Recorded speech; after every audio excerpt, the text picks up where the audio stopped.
the 21st, the 2025th East Africa Smartphone Film Competition.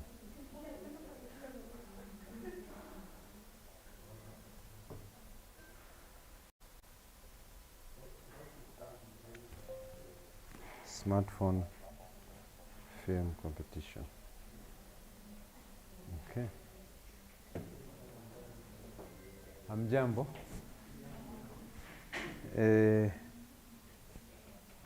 We are live, eh? We are live in Africa and Europe. The people who are watching, there are countries that are also participating in this, but they could not come to Kenya, and they decided to join online. Sindio? Sasa as interactive as possible. Also, you guys are physically here, so you have an advantage of either winning or winning. Sindio? Karibuni sana, mimi naitwa Sefu, Maula Sefu. I'm the head engineer for Highway Audiovisual. Highway is a company that does sales and services, and also we represent manufacturers locally here in Kenya, Uganda, Tanzania, Nigeria, and Ghana. Our headquarters is in the UK. And in Kenya, what we do in Kenya is what is happening in Nigeria, in Uganda, and everything else. Okay? So there are sessions that are ongoing like this in all those countries. But the ones that are in East Africa, we are doing this in Kenya, the guys are doing it in Uganda to help people who are going to participate in this. So, mimi ningependa kuwajua kwanza, ndio nisianze kuusa wewe, huyu, nani, na nini. It is a free class where you can stop me. It's not class ile yenye mmezoea, si ndio? It's more of interactions. Things that you know, things that we want to know. You are allowed to say anything, okay? The language we are going to use is English so that other people can understand. Yesterday, we had one trainer here who was doing Swahili. And then Somalis, they had to call in and say, no, we cannot hear that guy. So we had to change. So your questions has to be, hopefully today they'll understand. So I just want you guys, you're from lunch, isn't it? Anyone aja gusa kuku leo, ndiko najua leo kuna kuku, because the other guys told me, oh, you didn't know? It was chicken today. Oh, the what? You didn't know? You didn't know there was chicken, or you didn't go? You didn't know. Why is the other group new that there was chicken? Which class is this? Yeah? This is? Upgrading 2. The other class was camera and sound, isn't it? Oh, that's the reason why they left in a hurry. So, we can start from here, isn't it? Yes. Come again? Lucy Kadi. Okay. Yes. Wilfred Modeo. I'm repeating it for these people who are watching this. Wajue competitor hao ni gani. Wakisikia Kadheu wanajua hapa tumeshaangushwa. The Somali have an advantage. Their college is near the beach. And they're saying that they'll do better than us because they have more advantages because of locations and everything else. Come again? They do what? Nairobi. It's you guys to say that. Tuendele? Valerie Aleo. Judith Mwanza. Okay. Wewe unaonekana ulikuwa hapa. That's an advantage. Mwalimu namjua. Mwalimu, if you want to introduce yourself. I'm Erastus. Sorobi. Okay. Yes. Yeah? Sharon Mwende. Okay. Somalis, Sharon Mwende is there.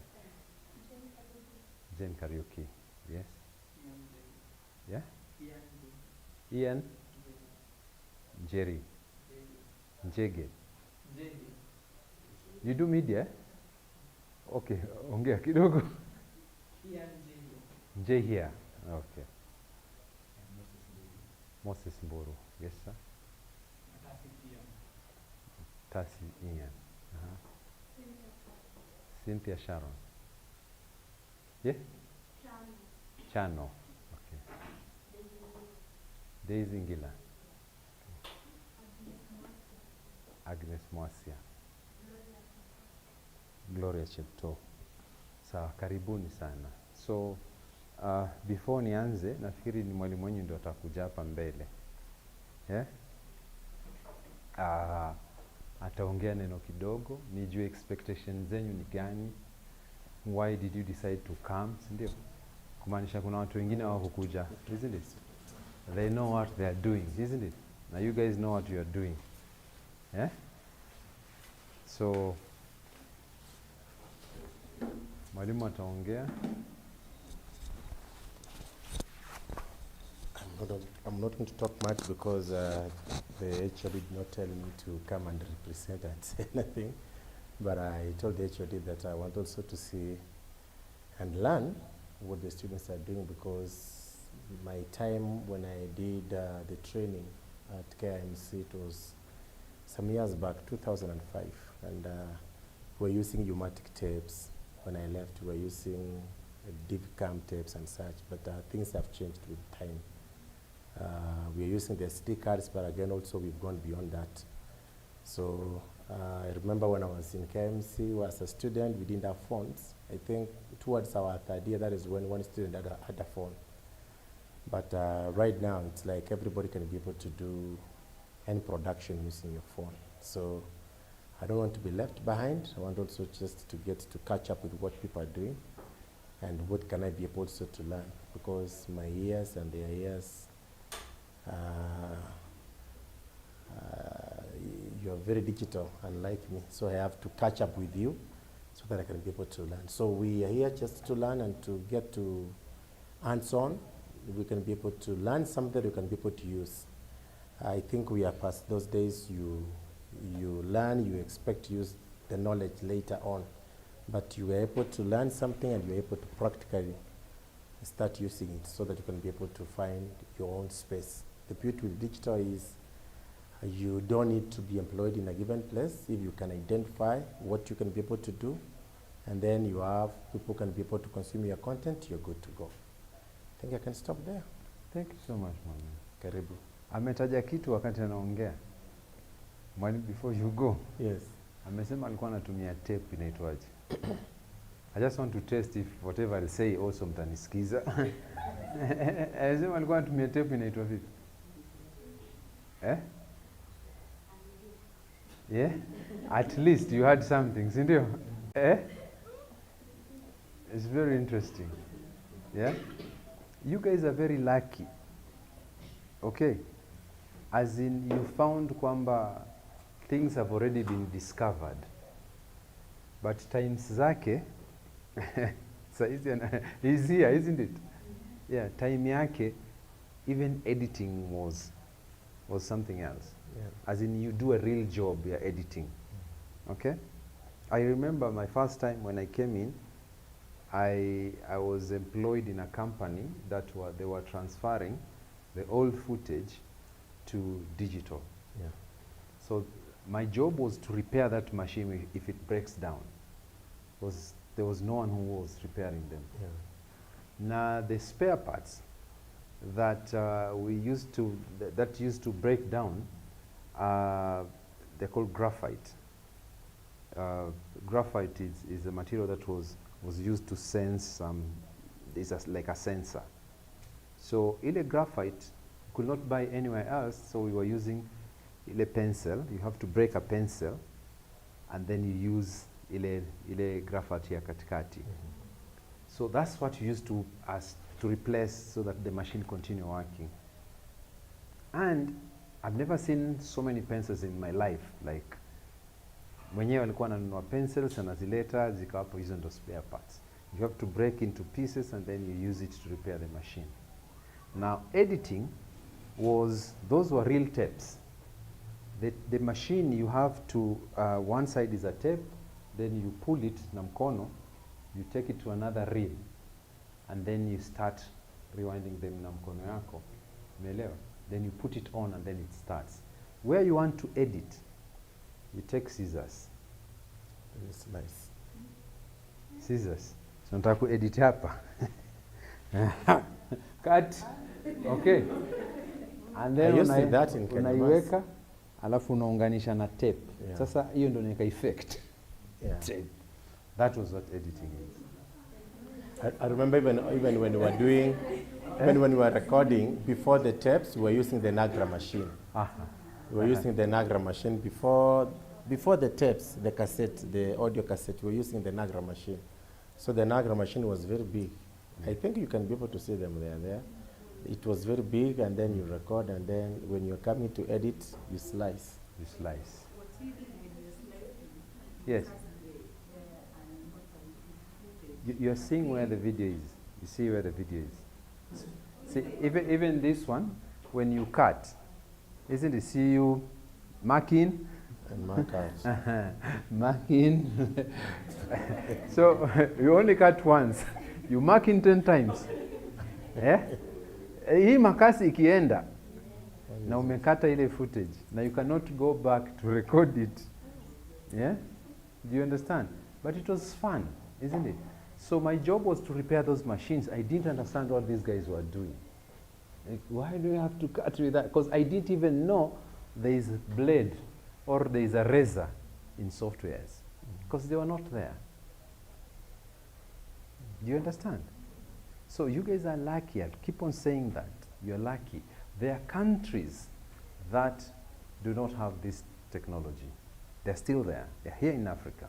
Burundi is participating. There is no media school in Burundi. Okay. And they want to participate. You understand? Somali, I told you those guys, it's a media college for only Somali ladies, if I may put it like that. So it's ladies who are going to do these things, and then, yeah. You understand? Yeah. So you guys are lucky, isn't it? Hata kama ukukosa hiyo kuku kupata, you know what you're going to get today, isn't it? So I just want you guys to be more interactive. Mwalimu, asante sana. Thank you. Yes. More interactive, and as well, the more you engage me, the more haitakuwa boring. Yeah, a class has to be two-way, isn't it? Most times, you find that mwalimu anaboesha sana. It starts from you. Usually starts with you. Because if you're not engaging mwalimu, what happens? Yeye ataongea zile ataongea. Wewe utafanya nini? Zitakupitisha tu vile zitakupitisha. And then it becomes boring for you, isn't it? So questions is, any question is a question as long as you put a question mark. As long as. Yeah? So be free. Don't fear anyone. Ati kwa sababu there is one who is smarter than the other one. There is no one who is smarter, isn't it? So we are all learning, and as Africans, that's what we advocate. We have to empower our own first. So me, I'll introduce my team. Okay? We have Sydney there, who will be taking photography. So when you see Sydney like this, just do a pause. Is it this way or this way? Yeah? So Sydney will be taking photos. And then we have Yasin. This guy. He'll take one of the classes' camera. He'll take you through the camera app. Yeah. And then we have Monica. Monica is our boss. She was not here in the morning. She just came in. She's the one who organized all this. Sisi tunamfuata tu, whatever she tells us, leo msiende lunch, we stay here. But again, after I finish this, you make sure that wananiongeza mshahara. Okay? I know my boss is watching in the UK, and you guys will help me so that they add salary. Ndio? Yeah? Zamacho is there, azimindo nitakuwa naziona. Okay. So, Highway Audiovisual, I've explained to you, we are dealers, and we are representative of manufacturers. Manufacturers, most times they say, Africans do not purchase anything. Yeah? So it is not in their interest to sell in Africa because we don't buy. But when you go out there, we shoot movies, we record so many things, we have TikTok, we do so many other things. When you go on Saturday and Sunday in town, you find that there are so many photographers. Have you seen them? So many of them. They're earning per picture. I think it's 100 shillings, isn't it? Yeah. So already there's an existing industry that is, some are students, some are people ambao wana earn living, all these things. So it does not stop you from doing that. So, but we need to equip ourselves better. We need to be knowledgeable, sindio? And the reason why we are starting the East Africa inter-college competition is to make sure that you guys are empowered from that stage. This is the first time we are doing it. It was it was meant to happen the whole of Africa, but our bosses sat down and our director said that, okay, why don't you start with East Africa first? We were so ambitious, yeah? But one of our bosses in Nigeria said, we don't want to compete with amateurs. You see? Did you hear? Or are they hearing? Okay. As in amateur, who are the amateurs? The East African, isn't it? The West Africans, they brag a lot that they've been doing movies ever since. They have so many films. That's why even Netflix, that's their target area, isn't it? Because they believe that in East Africa, there isn't much that we are doing. But every year, the college is spilling out you people. So where are you going? Isn't it?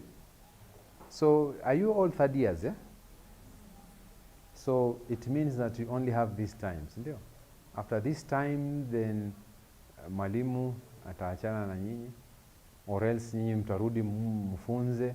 But the people who will want to do something for themselves, they really have to know exactly what they're going to do. Sindio? And the opportunities are there. I've just mentioned the guys on Saturday and Sunday in Nairobi. You find someone taking a photo here, another taking a photo here. So who do you choose who to take a photo for your photo? You've never worked with them. How do you know this guy is unaangalia kwanza gear, isn't it? They'll brag with so many things. There's some umbrellas and all this, and then he has a big camera with big lenses.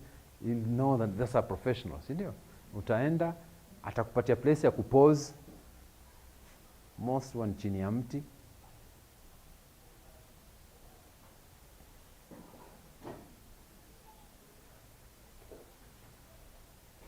Sorry for that. Karibuni. You want to ask me a question? Just try. Yeah. Yes. We've noticed you. We've noticed you. So, I'm saying those people are earning a living from what they do, isn't it? They must have passed from somewhere, or someone must have taught them something, isn't it? So for Highway, what we are doing is we want to empower you. I know, I wish we had you when you are coming in to college, isn't it? But lucky enough, we have been having Sydney. Since the day he came in, he met us, he has been with us. You know Sydney, yeah?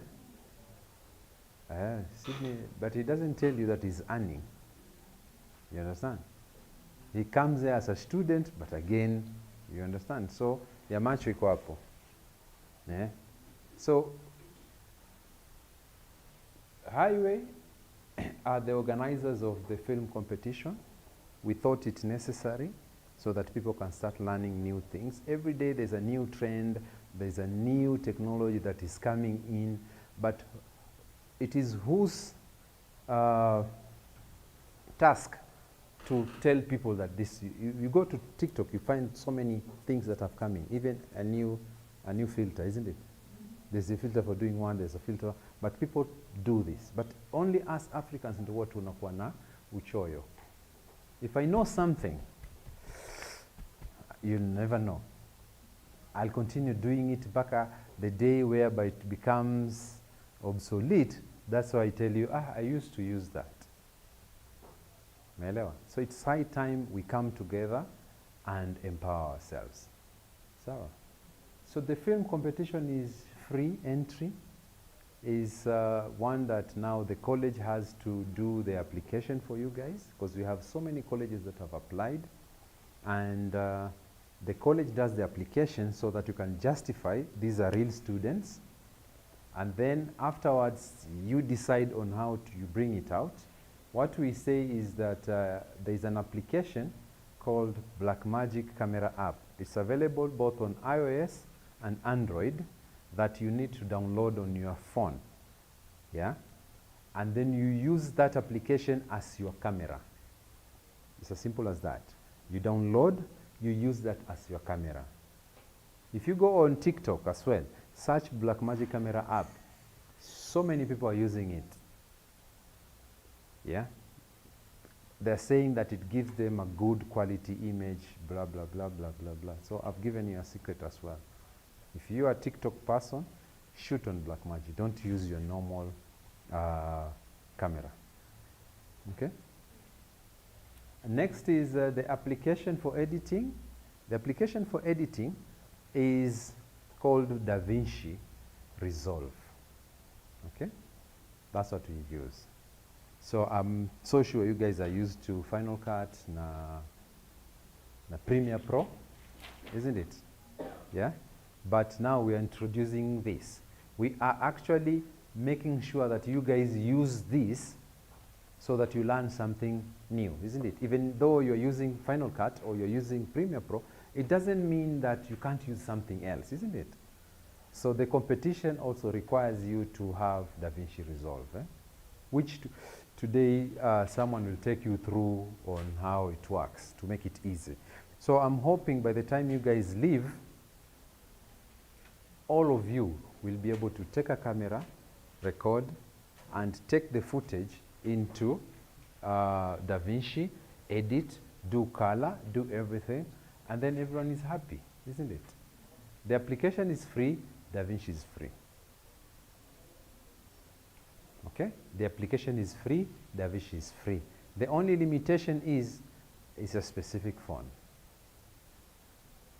Yeah? iOS, Yasin, what version iOS?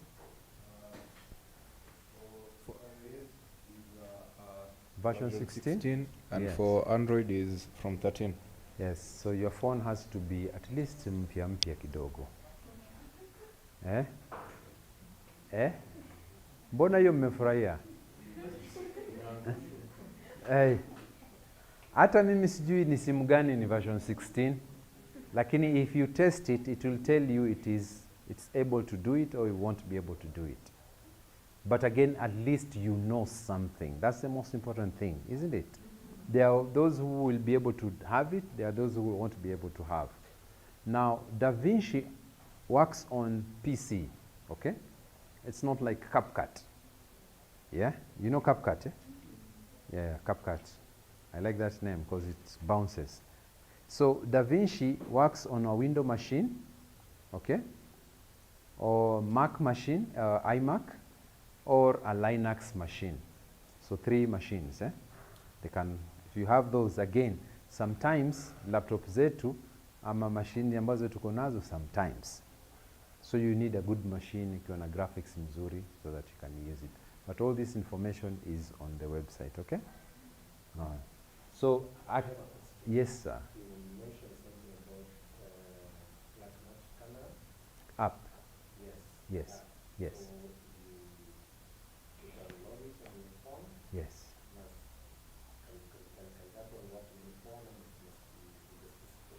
With the specification, I'll show you the specification. They are here. I think Samsung will work. A certain Samsung, not all of them. Google Pixel will work for Android. And then Oppo will work. Xiaomi. I'll check on those things, but you guys are lucky because naangukia hapo mahali, si ndio? But anyway, yeah? You're asking a question? Okay. You want to ask me a question about Oppo? Yeah. So we had to do a website specifically for that. In fact, the images you see here are from Kenya Mass. So already you guys are winners without even participating. How is that? As in, there's a big link between Highway and Kenya Institute of Mass Communication. Ever since, it has been for the longest time. And even in your studios, I think your TV studios, there's a machine there called a TriCaster. I think it's broken down at some point. But that TriCaster, we are dealers for that machine. We are the one who want, when you bought it, we went there to do the installation. And then we trained Mr. Odenyo and other guys in there on how to use it. Okay? So we also represent that company. Before it was called NewTek, now it's called VizRT. Okay? So we did the website. This lady is called Natasha. I think she's doing studios, and I've never seen her. Did she come here? She's supposed to be here, isn't it? No? Oh, she's in TV. People think that this is only for film, isn't it? Isn't it? People think that it's only for film, but again, when now you start splitting people, then you limit their ways of working. That's what I should think. Even TV should be here. So this is Natasha, and then there's a Masai guy here. He's very tall. We had to tell him to sit down because now the angle, alikuwa tayari yeye na mti, anaitwa Philip. Okay? So we took that photo there, and we are showing the use of the phone itself, the camera app, Blackmagic camera app, and then we are also showing this headset for communication, okay? Of which I'll take you through on all these things.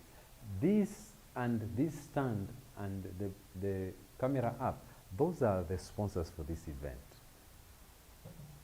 But I'll take you through all the other sponsors who are coming on board. They're giving out gifts, which I'll show you the gifts. Basic website, nothing much here. You just have the menus, the home, the contest details, about us, contact us, and help. Most important thing is the domain, which is www.highwayav.africa. If you want more information, you can go in there, check on that, blah, blah, blah. We actually did the design ourselves in the office. So anyone who also wants to learn on how to do such a thing, just get in touch with us, and then we'll be able to take you through if you want to learn on creating something like this, okay? We can prepare other classes for this, yeah? So when you scroll down, there is registration. This is where now the college will click and be able to register you guys into the college. But if you are willing, if you're not willing, no, we can't compete with Somalis, isn't it? Because you guys are so good. You know what you do, you're excellent. You want you want Netflix to pick this, so you understand? Yeah. So partner sponsors. Now the partner sponsors are these companies. The first company is called Blackmagic Design.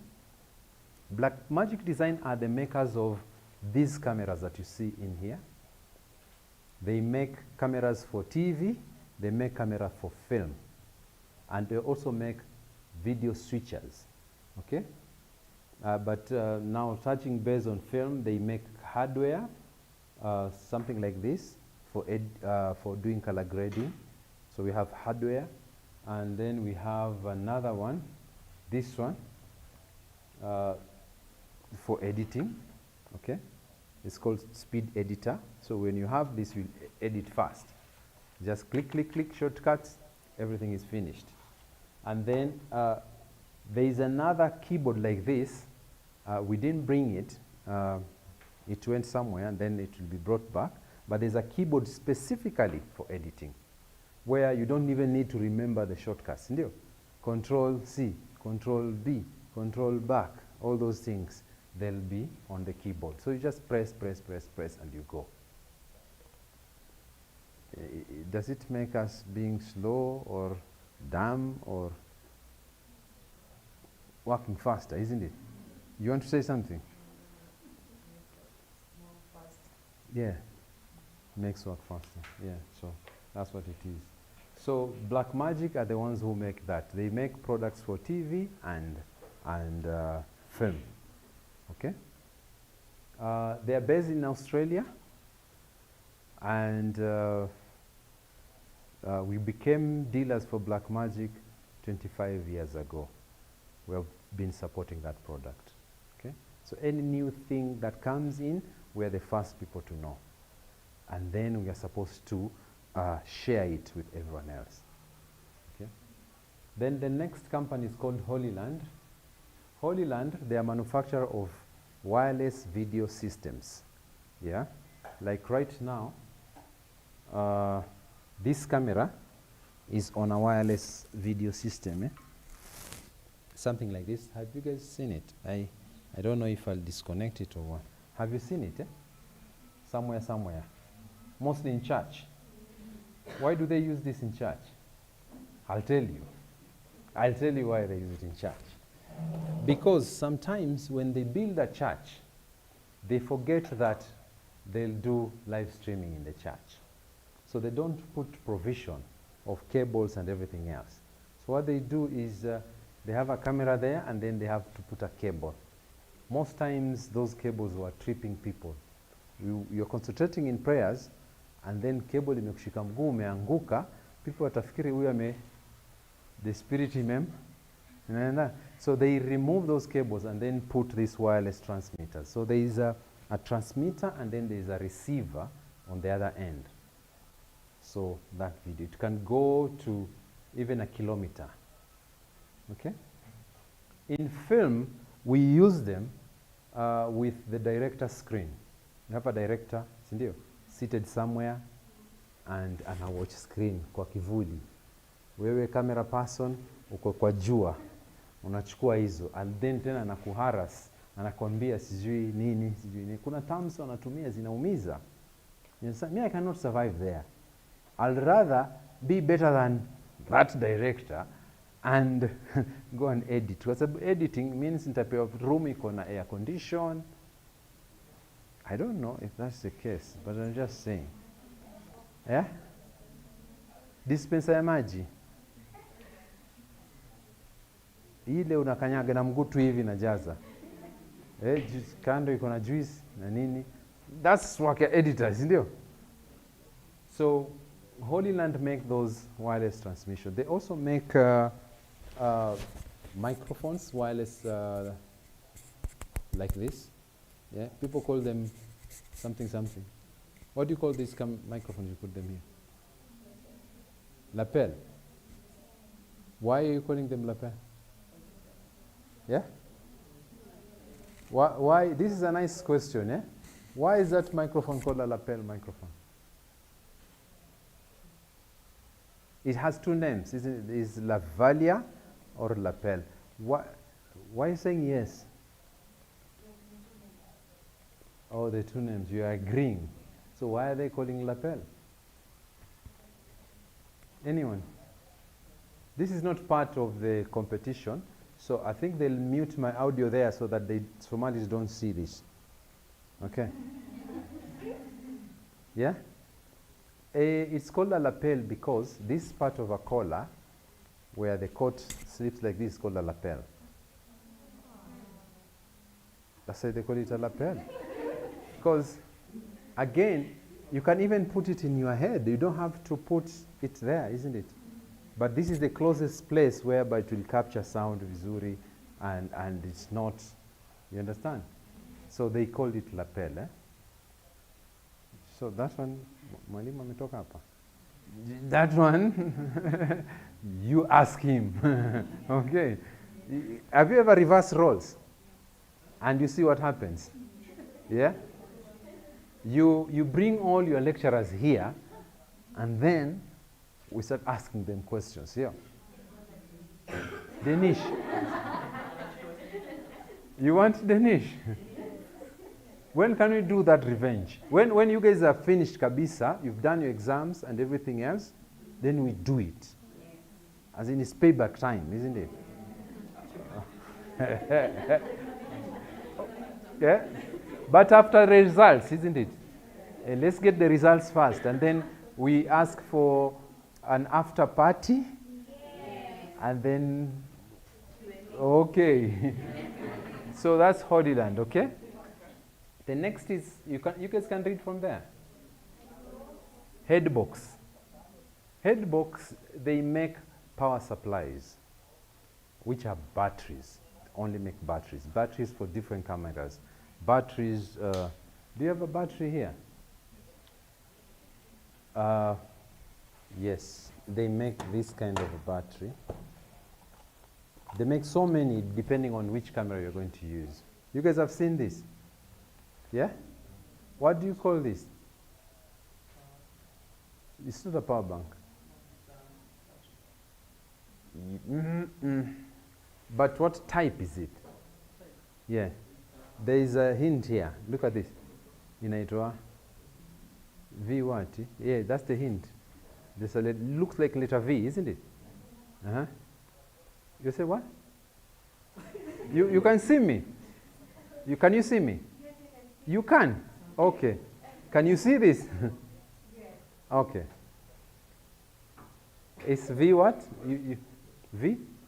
It's called V mount battery, okay? There is V mount, there's also gold mount. Gold mount, it doesn't have this, it has some connectors on the side. It's called a gold mount, yeah? So when you buy for your camera, you have to check which battery does it use, isn't it? You have Sony, they're very common, they're called NPF batteries. Sindio? Yeah, so this V mount goes to these cameras. You can hook them to this camera, but this doesn't have provision for it. So what happens, you see there's another V mount here being used, yeah? You can tap power from it, okay? You can tap, so that's the company called Headbox. They are also one of our sponsors, yeah? And then you have got Tilta. Tilta, they make camera rigs, from phone to camera. Rigs are its additional accessories to cameras, okay? It can be a metal like this. You see this thing? You don't buy it with a camera. You add it, and then you are able to add something on top of it, yeah? So this is a rig from Tilta. It's one of the most expensive items, yeah? This thing. The camera that you guys are going to win is rigged with this. This is what you rig the camera so that you can add more accessories to it.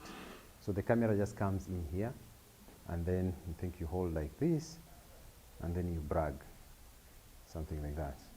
Yeah? So this is made by Tilta. Okay? And then it makes rigs for so many other cameras. It can make a rig for that and all those things. Yeah? Obsbot. Obsbot is very new in the industry.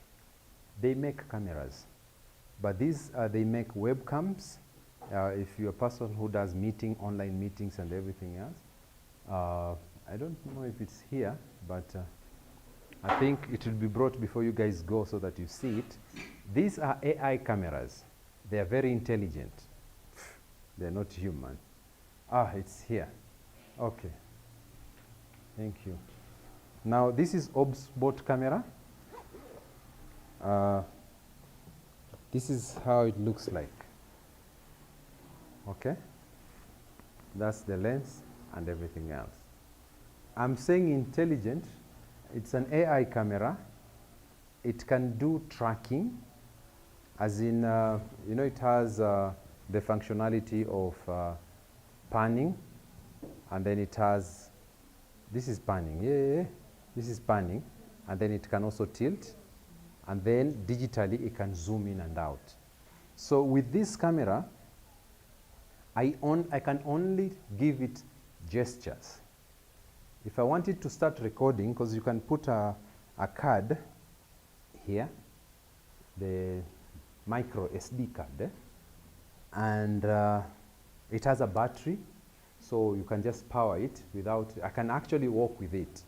But the good thing about it is that I can give it a gesture, like if I do this, it recognizes my face, and then when I move, it will be panning with me. If I go down like this, it will tilt with me, so it will be tracking me. That's why they call it AI. And there's a gesture.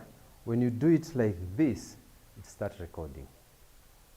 So you do it like this, then it will blink twice, then it will start recording. And so many other gestures that. So you see it's a little bit more advanced. Yeah? But again, wale watu wanafanya TikTok and they are selling something online. I've seen people selling shoes, I've seen people selling so many things. Wanakuja saa moja hivi. And they're very active. They make you buy, isn't it? I didn't want to buy shoes. I had to buy shoes. Na hata ikunitoshea. But they're very aggressive. They have to move sometimes. They have to pick something. And people are abusing them in there. But maybe it's a student from Kenya Mass, isn't it, who has learned how to do production. So when they have such a camera, this camera, they won't need another person to do all those activities for them. They just mount it in there, and then they showcase whatever they have. You can control it with your phone as well. If you want people to see this, but not seeing me, on your phone, you just surround that thing, and then when I hold it like this, it will only track that and leave me. So if I move it like this, I show people, it will track that movement. That's why they call it AI camera. So this company, OBSBot, is very new. We started working with them this year, and most probably, if you become an ambassador for this, you have an opportunity. So, but you have to learn. You can't be saying, okay, I want to be an ambassador, then you don't know anything about that product, isn't it? Saramonic. Saramonic is a company that creates microphones for podcast. Do you have any Saramonic here? Oh, I'm using a Saramonic mic with me. This is just one of them. And also the podcast microphone. You guys know the difference between condenser microphone and dynamic microphone? You know, eh? But I should not ask, eh? Because you know. So, who doesn't know? Madam, you know what I asked, eh? You know, every time I'm looking at you, I don't feel like you're looking at me. No, actually I'm seeing you. Oh, you're seeing me? Yes. Oh, through? My eyes. Okay. Okay. So I was asking, do you guys know the difference between a condenser microphone and a dynamic microphone? What's the difference? Yeah.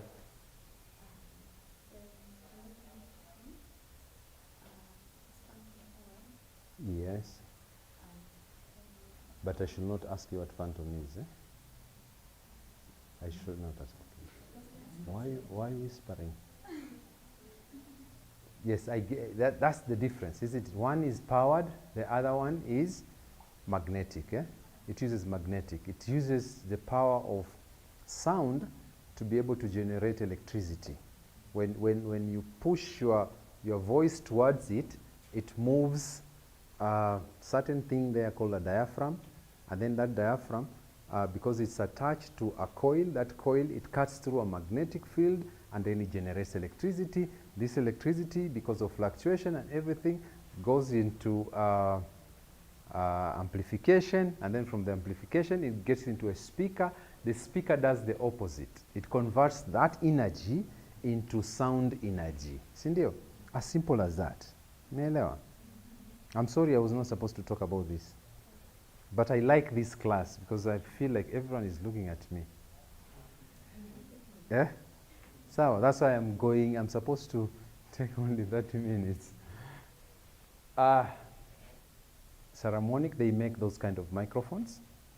And then there's a new thing called podcast. Yeah? It's very nice if you guys start doing it. You can do podcasts on your own. You can do podcasts with your colleagues. You can do podcasts. It is what made Trump win, isn't it? They had to involve themselves in podcasts. And then so many people, because they are listening to podcasts, they were able to listen to him and listen to what he told them, and they voted, isn't it? So podcast is a new trend where people are coming on board. So you can be a filmmaker. You can talk about podcast, isn't it? It's just an idea. So Saramonic makes those kind of microphones. Yeah?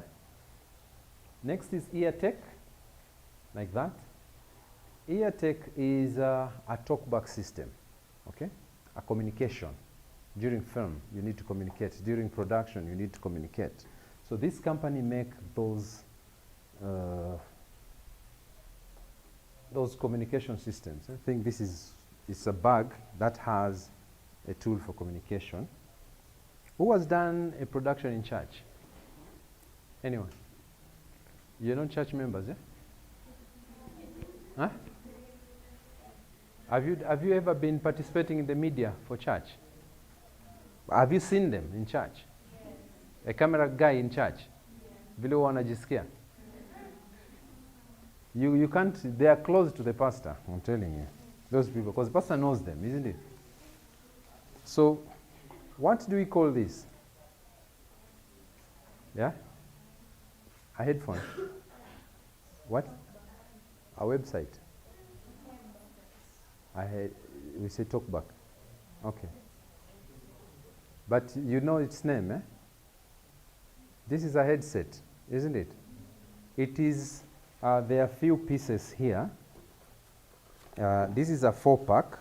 So we have 4 units here. They are used when you power them on, and then they have a rechargeable battery. When you power them on, you can actually communicate within that team of 4 people. You can sengenya the director, you can say anything, isn't it? So you put it on like that. My head is so big. So once it's on like that, when you put the microphone like this, that is off. When you talk, no one hears you, okay? When you put it like this, then it's on, then I can communicate. If you guys like to test it as well after the training, you can sit around and have a test. But I've mentioned church because that's where the problem is. They use things called walkie-talkies, okay? So the walkie-talkies, there's usually a delay. When I want to talk, I have to wait for you to finish talking, then I can press and talk. If I press, then I cut off that person. That's why they usually call it over. Because once you finish talking, you have to say over. That sentence. Can you hear me? Over. Then you. Yes, I can hear you. Over. Can you give me that shot? Over. Yes, I can give you that off. Over. And then the shot is gone. You don't have it. Do you understand? So these are professional talkback systems for communication. There are some whereby you can be able to route, you can group people into, so that when I talk to a certain group as a director, a certain group cannot hear me. There are some things I don't need to talk to the audio people. I want to talk to only the camera crew. So you can isolate the channels, okay? Now that's EarTech. Next is small rig. Small rig and tilter, these produce the same products, like that rig that is in there. And then we have got newer. Newer, they make lights for production, small lights, the ones that are RGB, yeah? Lighting like this, but this is made by a different company called Aperture, yeah? So they make lights. And then Milibu. Milibu are makers of tripods, monopods, stands for lighting and everything else, like this one. You guys know what this is, eh? What is it called? A what? That's a monopod, yeah? Yes. So this is made by Milibu. It's very light. It's made from carbon fiber. These are different tripods as well. They also make tripods. I think we have a Milibu here. No, we don't have it here. They left it in the office. Okay? So those are the sponsors, and more sponsors are coming on board so that they can give us more awards. Okay? So up to that level, then that first page is anyone with a question on that? You have a question, bro? Anyone with a question? You guys promised to ask me question. Ndio jamaa wangu wale waone kwamba nafanya kazi. Just in case. Yamacho, boss, you remember? You said Yamacho. Obey. Ya nini? Yeah, this one?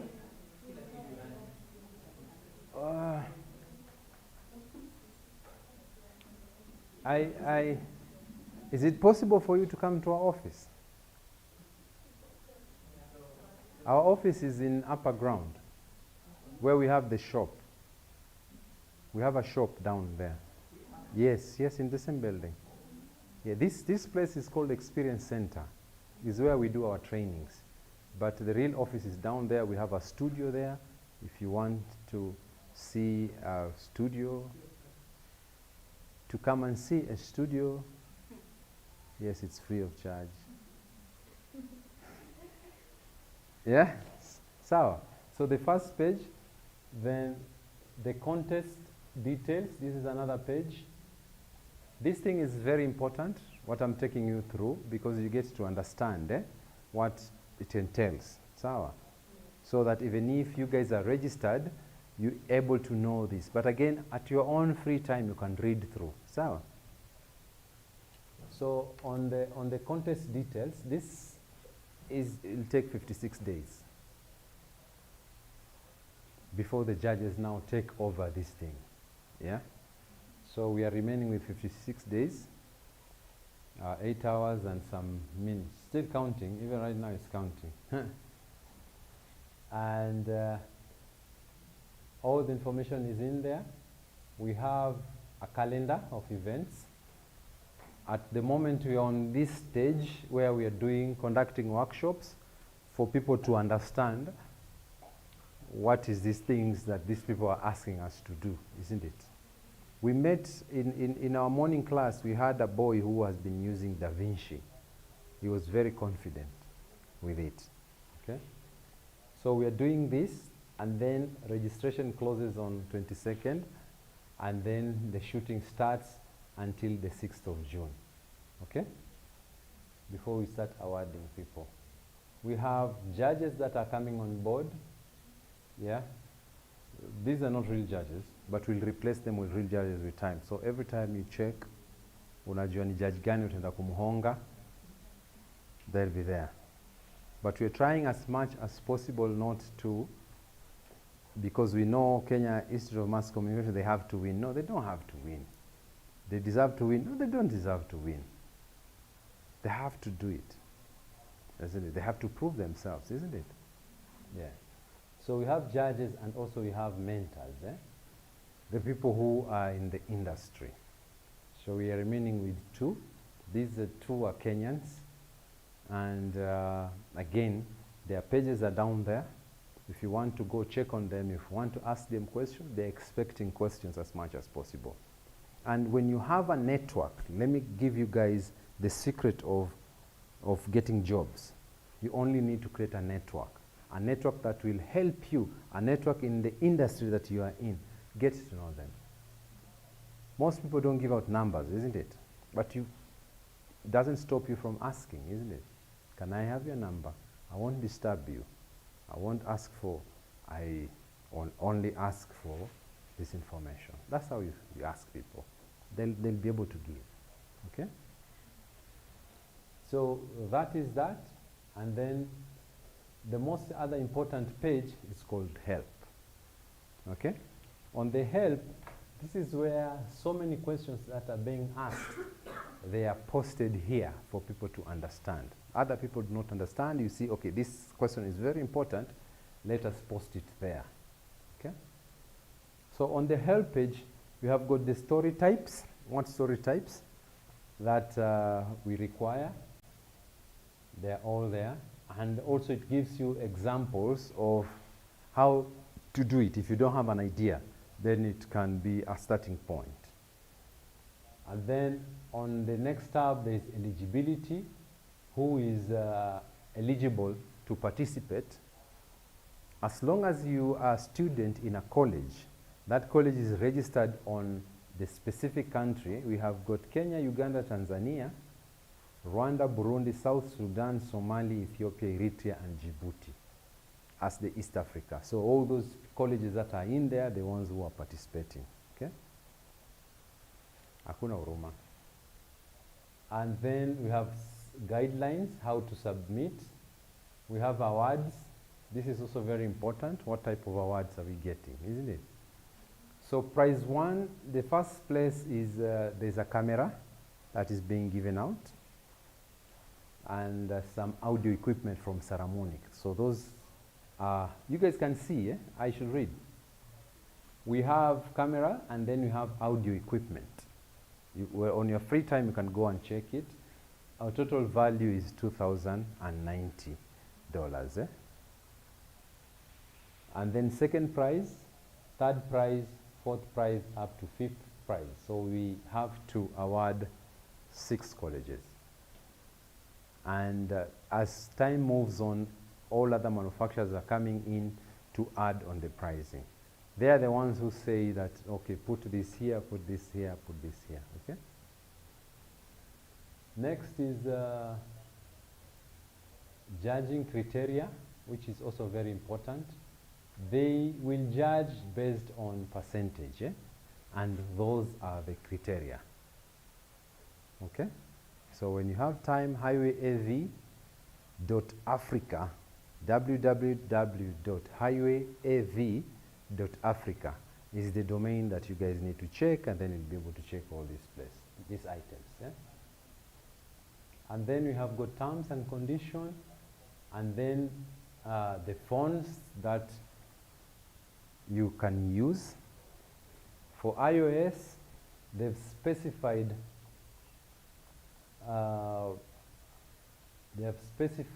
operating system as 16.6 or later. So below that, then that application won't work there. And then for Android,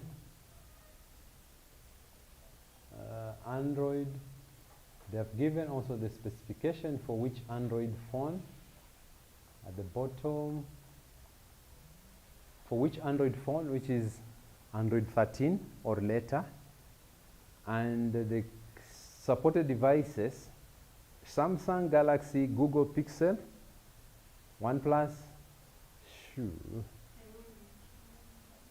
that one, and then Sony Xperia plus Oppo, okay, but specific Oppo devices, not all of them, okay. So up to that point, I think I've touched everything about this competition, and I'd like to hear of any questions you guys have. Was I convincing, or things that, yeah? Okay, thank you. So do you have any questions? Bro, you have any question? You okay? Anyone with a question? I started saying that any question, however you feel that it's not, either help you and help someone else. Sawa sawa. The what? The length, yeah, it is on the help here. It's between 10 to 15 minutes.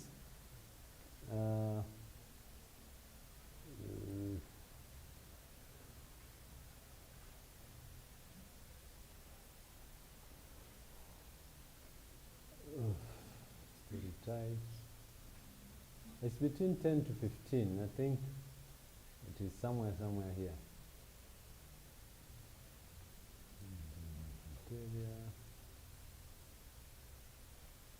It's supposed to be visible, but during registration there's a form that has that information. But again, I agree with you, it has to be placed here. It was. Where? It should be easy to find, eh?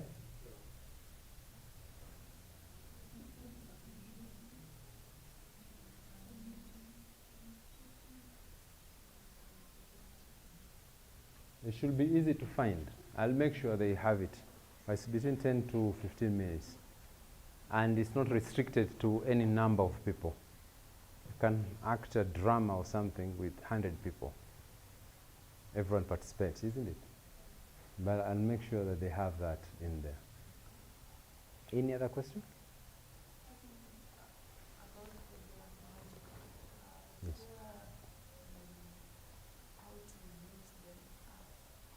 How to use? This next person who is coming in is going to show you that. They are going to show you how the app looks like and the features that are in there. All those features are in the professional camera. Yes. Any other? Yes, please. So the one with the documentary, when you be shot at the camera, how do you You ask if it will only be shot on the Blackmagic camera app. That's the requirement. You have to shoot it with the app. With your phone, the phone needs to have that app. And part of the submission is you have to take photos of you doing it. Yes. Yeah. It has a way of getting to know this one was not done by this, it was done by this. Yeah. So requirement number one is you have to show that you're using the app. Requirement number two is that you have to show that you're editing with the DaVinci. Yeah. You can trick one way or another, take those photos, but you're not doing it, and then you come, because I told you, you said it, I won't be there. I'm not part of the judges, but they will be. I'm only part of the people who say, this is AI picture. Yes. Any other question? Musiogope, even if you're not selected, can I tell you one thing? You guys, if you're able to download that and you're able to edit, do it. Submit it as your own. It won't be entered in the competition, but it will be there for people to see that you did something. Sawa. Any other question? I'll be around for you guys until this guy finishes, and then if you feel like there's something you missed, I'll be around here, okay? But thank you very much for listening. Okay, but remember our promise, yeah? The thing that we're going to do to them. Yeah, thank you.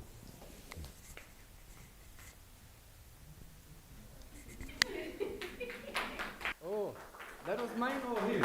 Mine. No, you come back. Do that again. Wait first, I put on Somali, watch this. Do that again. Yeah, nice. Thank you so much, yeah? You can get his phone.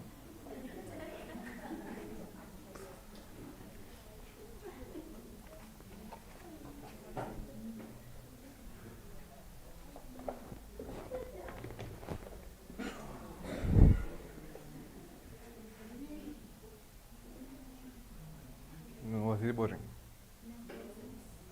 Sasa Sasa ni oboresha na technology sasa. So this session is going to take around 40 minutes because Mr. Sorobi said that you guys have a class at 4:30.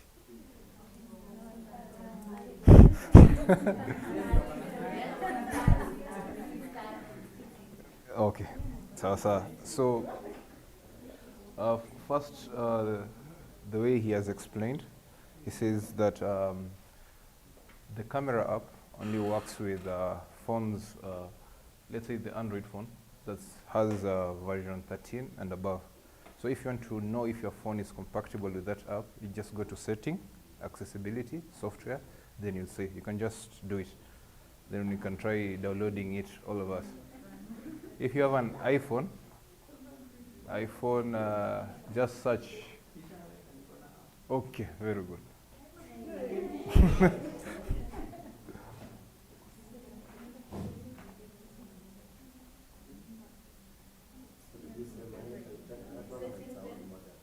Sorry? Any phone that has an Android version from 13 and above. You can use Redmi, you can use any type of phone.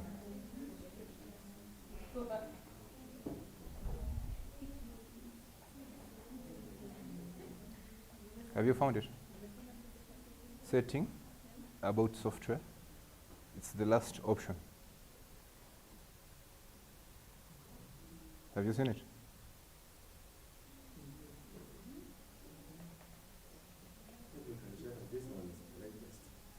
Which one? Yeah. So this one is very old.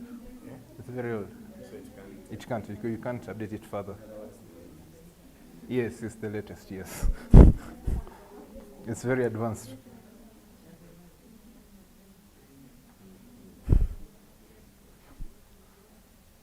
Have you guys seen it?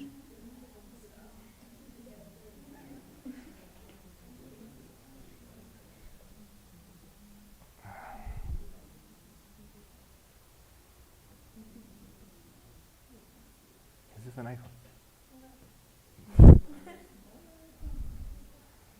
Just go to settings. I think we will check on it. Is yours able to?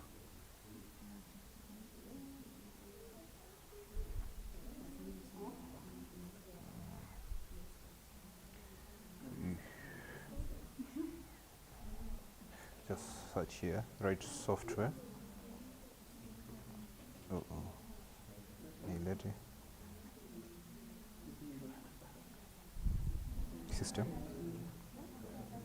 System update. Yours it can. Yeah. You can just download it. You can just go to Play Store, then you can get it there.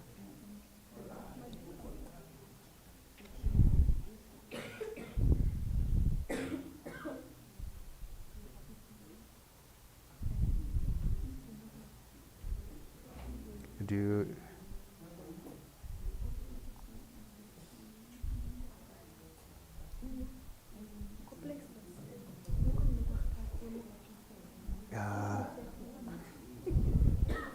this use looks a bit complex.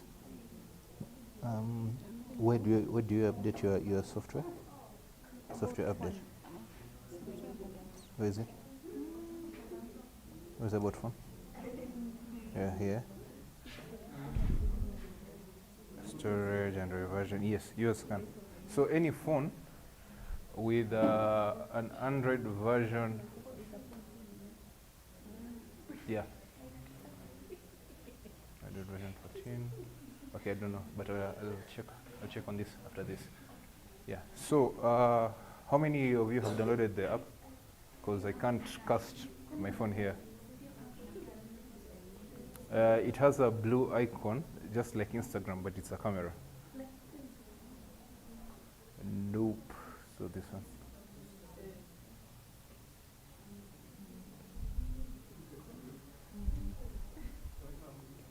It's not here. We will check on this after this. Okay. How many of you guys have the app so that we save on time? Just one. Is it any iPhone? So we're going to use two phones. One, I'll pass it behind for the group at the back to see it. And I think here we'll share mine.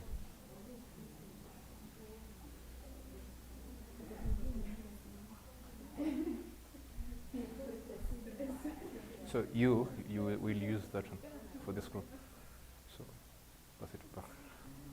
So on the app, we have the front face. When you just open it,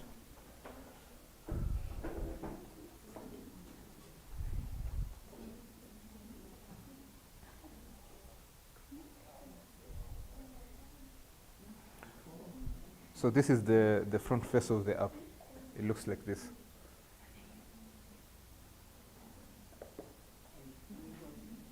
Have you seen it?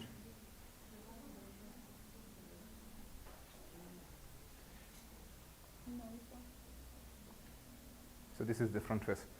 When you tilt it this way, it will become tilted to the landscape position so that the screen can become big.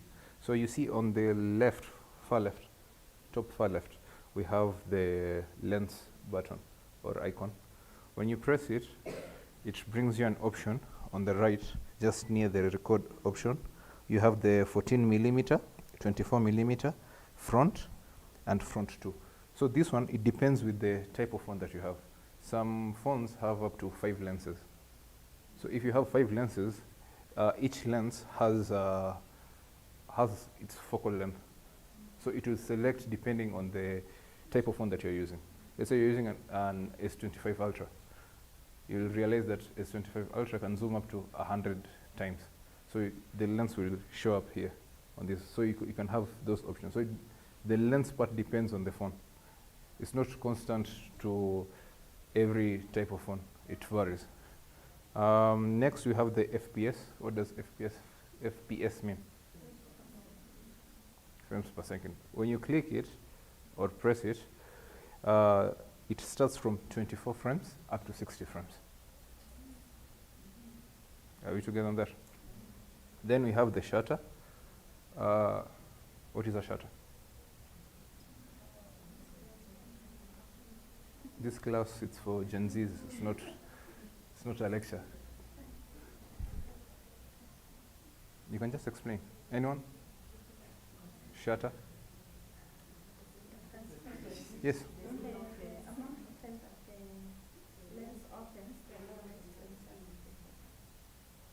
Not really. Any other person?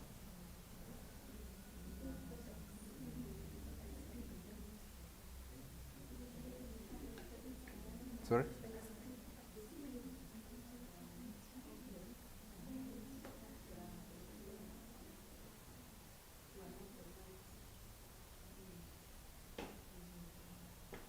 Using the no, just talk.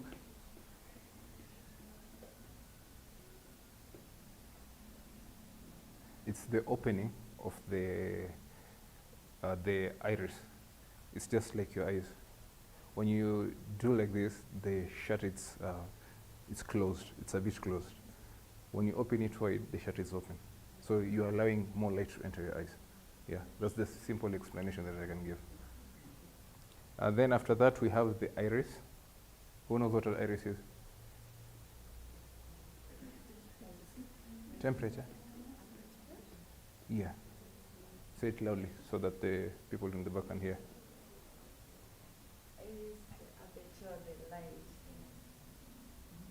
Yeah. Anyone who has a question on that, so that I can expand on that? It's just the normal things that were taught here. Are we together? Yes. Then after that, we have the time code. On top here, the so many zeros. This one, it shows the duration taken to record that clip. You can record up to 1 hour, depending on the storage of the phone. After that, we have ISO. ISO, who knows what ISO is?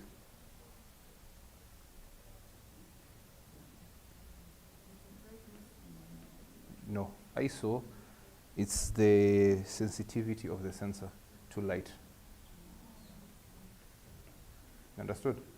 So when you tap on the ISO, for the iPhone, I think it goes up to 3,400. For Android, for iPhone, I think it goes to 6,400. For Android, it goes up to 3,200, depending on the lenses that you have on your phone. Have you tried it? Just press then on the right, 3,200. What about yours?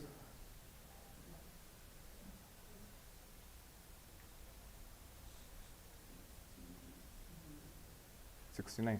So it 1,600. So it varies from the phones, because these lenses vary from different types of phones. You see, for S21 is different from S22, so they change. They keep on changing. Then we have the white balance. Everyone knows what white balance is. Does anyone not know about white balance? Who doesn't know about white balance? So white balance basically is the color of your image. Then we have tint that works in hand with the white balance. You can either adjust it to yellow or orange, then back to blue or green. Then on the bottom right, we have the histogram. This thing looks like a curve. Do you know what it's used for? Yes? Yes, it's for color. What does it do with color?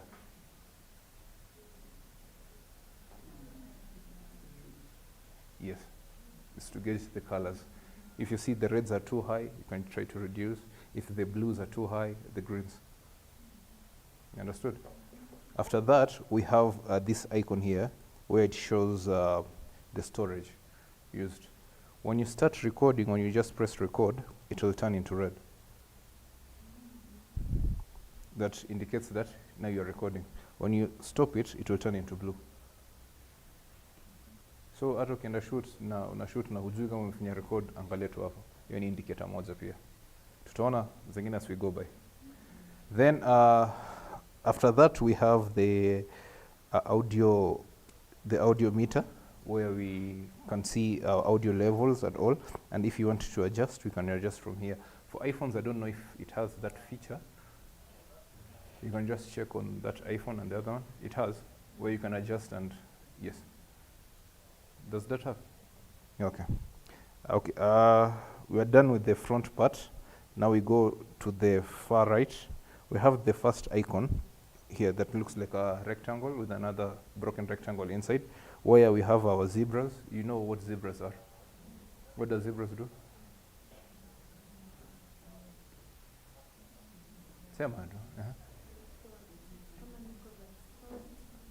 Yeah, it shows the overexposed areas and the underexposed areas. After that, we have this one is a focus assist, where it shows the area that is focused. We have a grid. You know how to use the grids.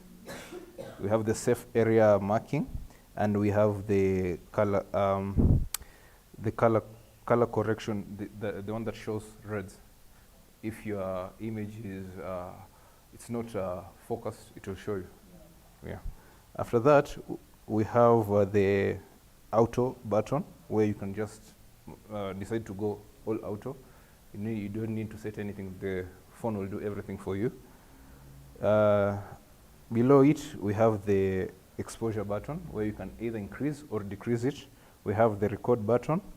We have the gyroscope, which shows you if your phone is balanced. Let's say you are shooting without a gimbal.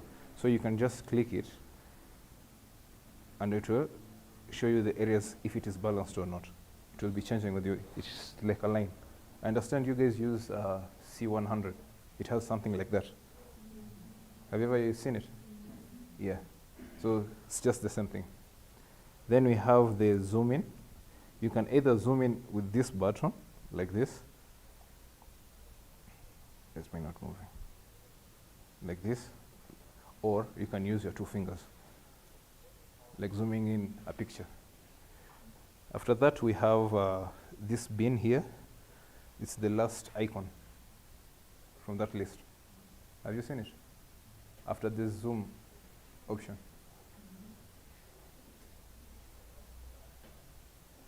So here, you know those slats that we use to, if you want to shoot different shots, that you write shot 1, da da da da. So those ones. So this software helps you do that without writing. It can show you the number of clips, the lens data. Like for iPhone, it will give you, I don't know, iPhone something. For another phone, it will give you Xiaomi lens, da da da. The metadata about the lens. So here you can get all the information about your shot. Are we together?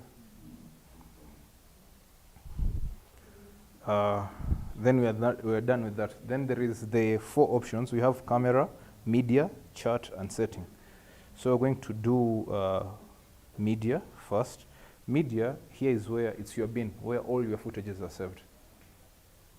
Are you guys there? Yeah. Then on media, on top, on the right, there's the first icon. The first icon helps you drag any media from your phone storage. Let's say you have a graphic that you have it on your phone storage, you can just drag it from there. Understood? Let me just go back. Then after the one for importing media from your phone, we have the second icon, which is it looks like a box. Then it has dots on the left-hand side. Have you seen it? After the import button. Just yes, that one. So this one helps you highlight the clips that you want to select. You can either select them to export them or delete them. Then we have the arrow down. Here is where you want to sort your clips depending on the date, time, size, name. So if you want to, let me say panga them, you can use that. Then we have this cloud icon. Have you guys seen it? So this Blackmagic Cloud, it's technology that you don't have to store all your data on your phone or on your PC. You can store it on the cloud. So let's say I have an editor in Kisumu, I have and the footage was shot here. He doesn't need to come all the way from Kisumu here to here, or I send him the clips, he can just access them from the cloud. I can go to a site, shoot using my phone, and he can access the footage while he's here. So this cloud gives us that advantage, let me say that. Yeah.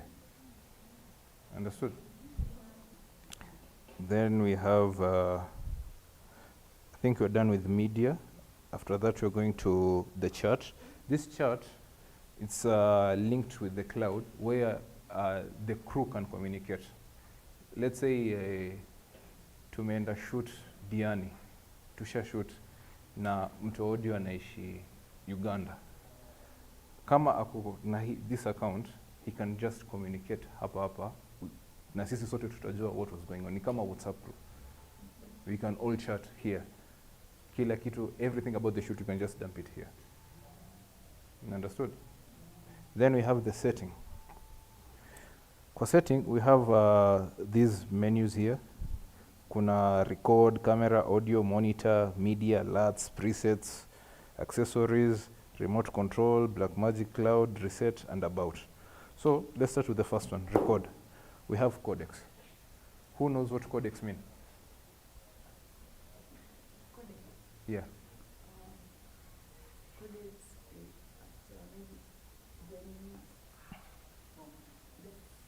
Sorry? First, what is codec?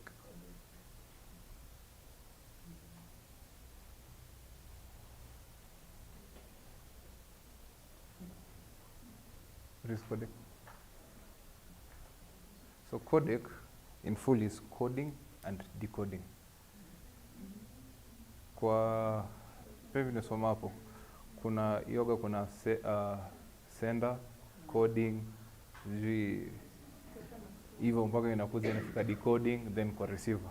So hivyo ndo ina work. So codec inafanya the gadget iko able to capture and also play back the footage.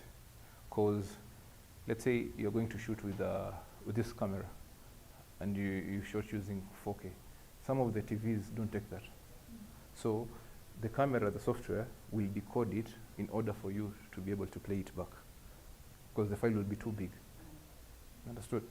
So every camera or manufacturer tries to create his own type, but there is a limit that it's set. Understood? Yeah. So in here we have different types of codec. We have the HEVK, we have the H.264, but on other cameras like this one and these ones, you'll find the H.265, that's the better quality. But on the phone app, you don't have that. After codec, we have resolution. You all know about resolution. Types of resolutions?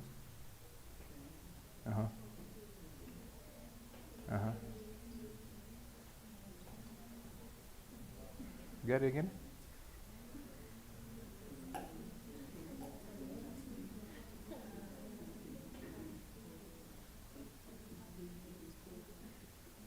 So hizo resolutions huwa mnajua.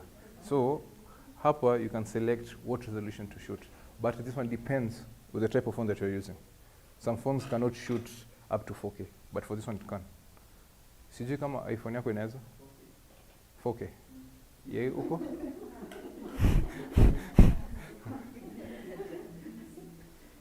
Some smartphones zina shoot mpaka 1080. Ndio ina hiyo option ya 4K, but haiwezi highlight juu hii kamera zake haziwezi. Yeah, so resolution, then kuna color space. Color space, every type of camera has its own color science. Color science is the feel and look of an image. Ukitumia Blackmagic na uende ukatumia Canon, ukiangalia image, they're totally two different things. Ukitumia Canon na Nikon, they're totally different things. Hata kwa photography. Hakuna mtu ashaipiga picha hapa? Shawa nyote, si ndio? Ukiangalia mtu ambaye amepiga Canon na Nikon, same settings. White balance same, ISO same, lens same. Vile battery hizi kwa same. Kila kitu kiko sawa. Lakini utapata the color sense are totally two different. So hapa hivi ndio inakupea options sasa to adjust. Sasa kwa hapa hii simu ambayo niko nayo ni Rack 709, but inaweza change. Kuna Rack 709 Lite, kuna proxy Lite, zinaenda hivyo. Understood? Kuna swali hapo? But all these are regulations ambazo ziliwekwa na media board. Si manufacturer tu anaamua tu anaamka leo, I want to create this. No. It's a regulation. Then after that we have kuna nafasi hapo and kuna nafasi huko.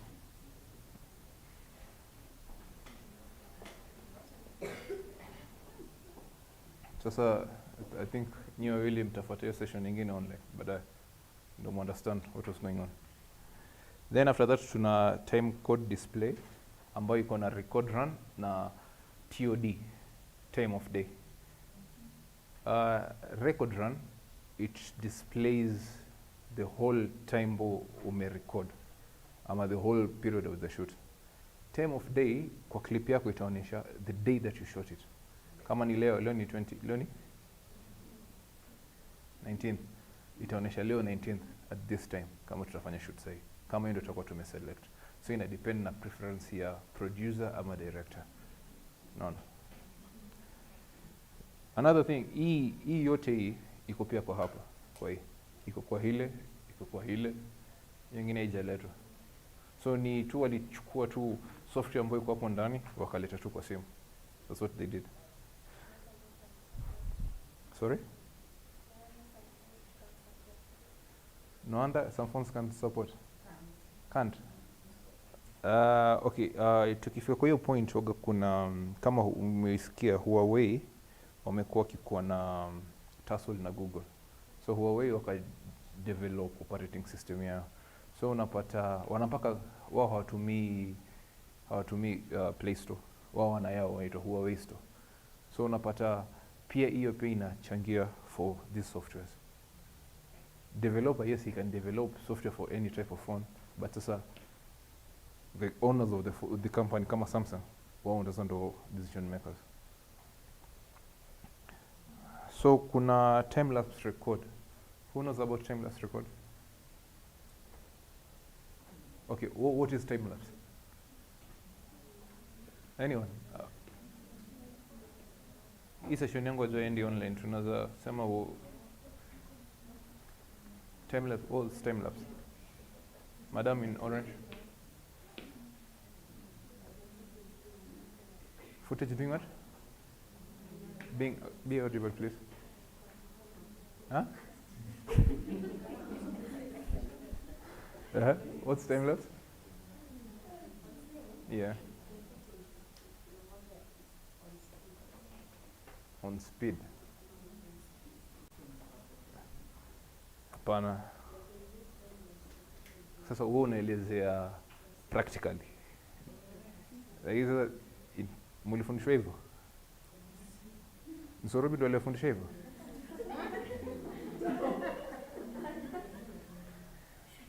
So time lapse ni, you want to say something? No, you can just say, it's fine. Nimekwambia hii discussion yangu ni freestyle. Hapa hakuna mwalimu. Ndio maana Sorobi anaenda kuchezea huko.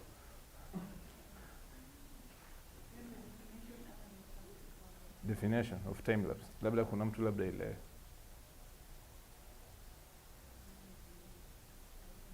Okay, just say it practically.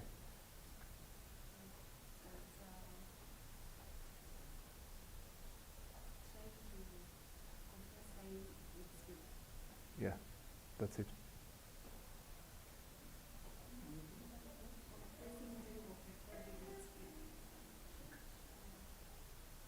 Melo. Okay, kwa video waga tuna kwa 24 frames per second. How many frames kwa hiyo 1 second? Okay, how many frames kwa hiyo 1 second ziko hapo? 24 frames per second describes a frame. Sorry, AI. So itarisha sema kuna 24 frames. So kwa time lapse unaweza either select squeeze frame moja itachukua 1 minute. Unaona? Unaweza chukua frame moja badala ya second prolong ama either compress. So ina depend na whatever you want. Let's say kama nataka kucapture sun ikirise. Siwezi kuja nikaeka hapa. Ndio niweza weka hapa kamera nikachukua hata 60 frames, lakini haitatoka poa kama venye nita record na 24 frames na time lapse ya 24 frames per minute. Do you understand? Hiyo itaonekana ni kama inapanda step by step. Hata ukiangalia some videos zile ambao wanaweka sijui ni hii kitu inaanza kusonga hivi kama imepata uhai. Hiyo ndio inaitwa time lapse. That's how they shoot it. So kwa kila akishasonga tu hivi once amepiga picha. Akisonga tena once amepiga picha. Akisonga hivi once amepiga picha. So hizo frames zote akikuja akicombine ndio na create a video. So that's what we call time lapse. Tumeelewana? Kuna swali? Tuko sawa, ndio? Sasa imeenda wapi na after that highlight inakupea option ya capture 1 frame every, so unaweza select 1 second, 2 seconds, inaenda mpaka 10 minutes. Understood? Yeah. Lakini pia hii ina cons zake. Juu sensor itafunguka tu hivi, itakuwa ina capture all that light. You know how a camera works? How does it work? Ndio maana nimekwambia mimi nakuja kuwaboresha na technical mbaya sana. How does a camera work? How does it perceive the light? Opening.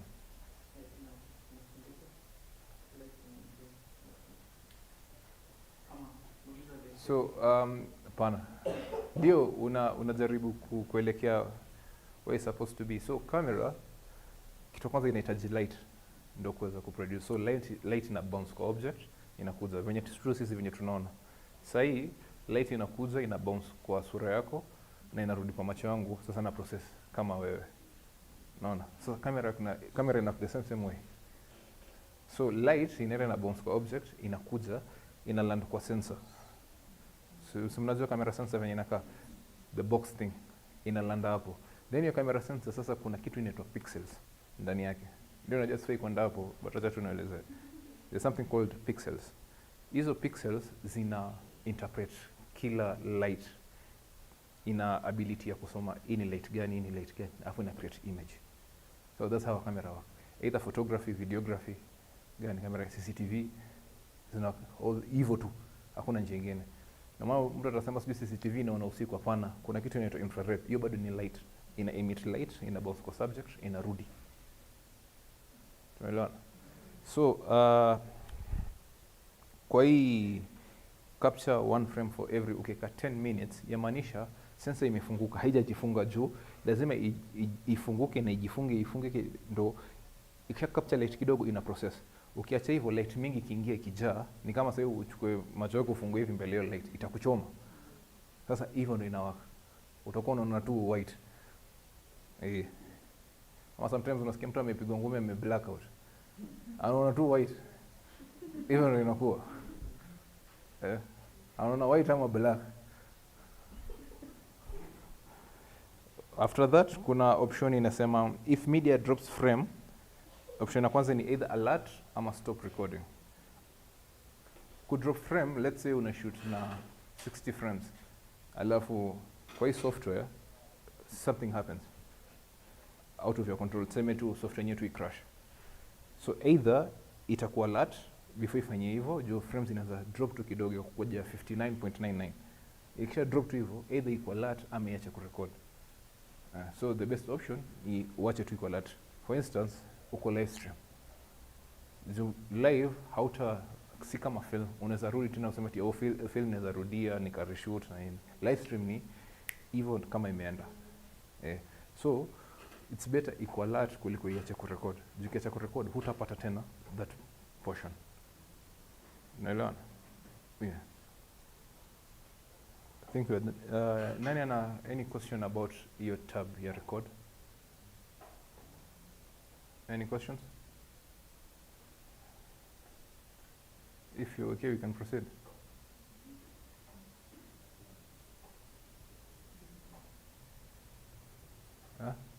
Is everyone okay?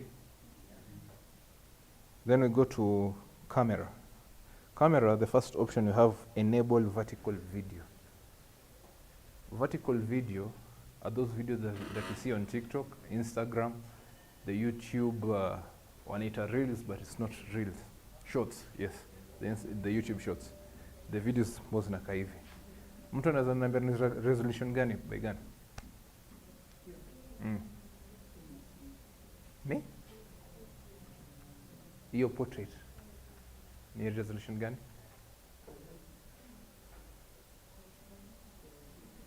Seven?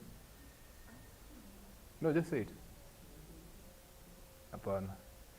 Tukishoot hivi landscape, hii dimension oga tunasema ni ngapi? 1080 kwa pala.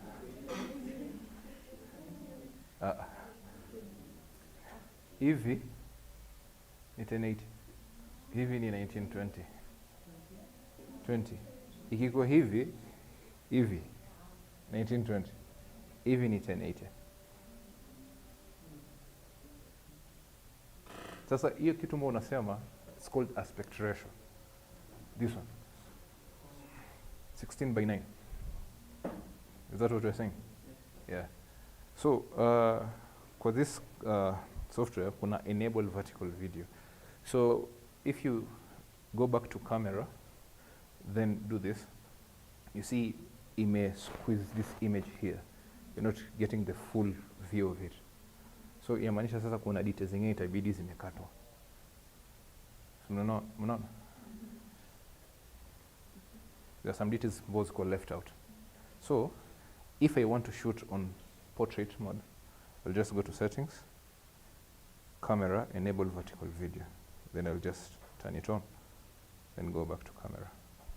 Have you seen the difference? So it will just turn the image. So it will be 1920 by 1080. Are you together? Yeah. Then we have the trigger record indicator, which has two options, three. We have the beeper, beeper and flash, and none. Here it is.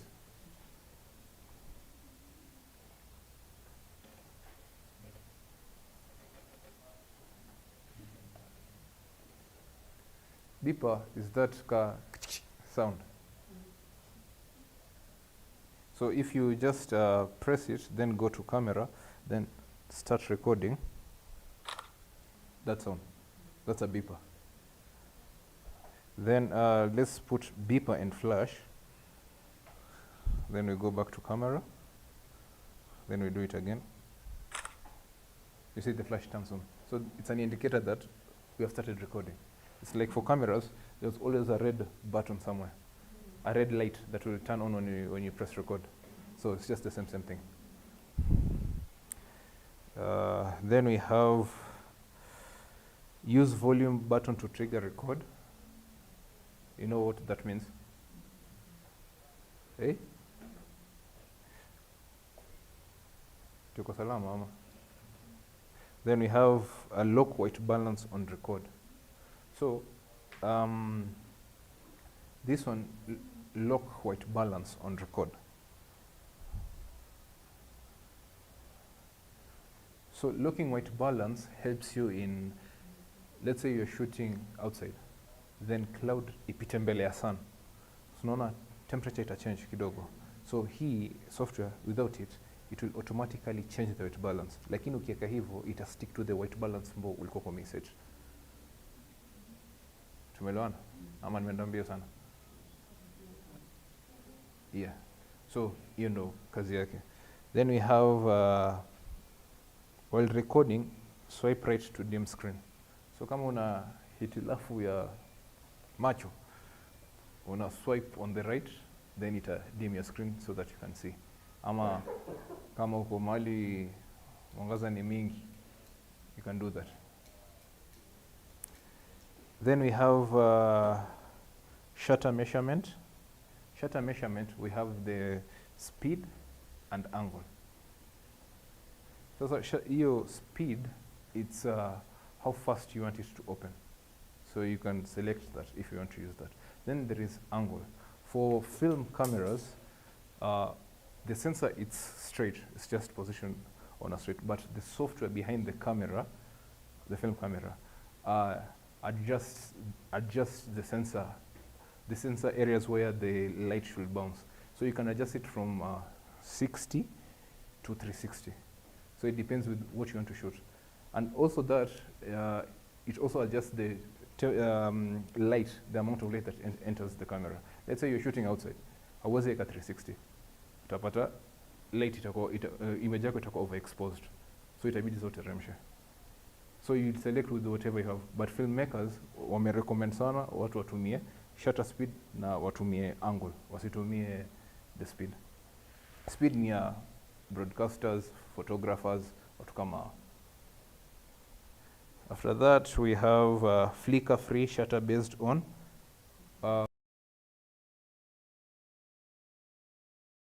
what the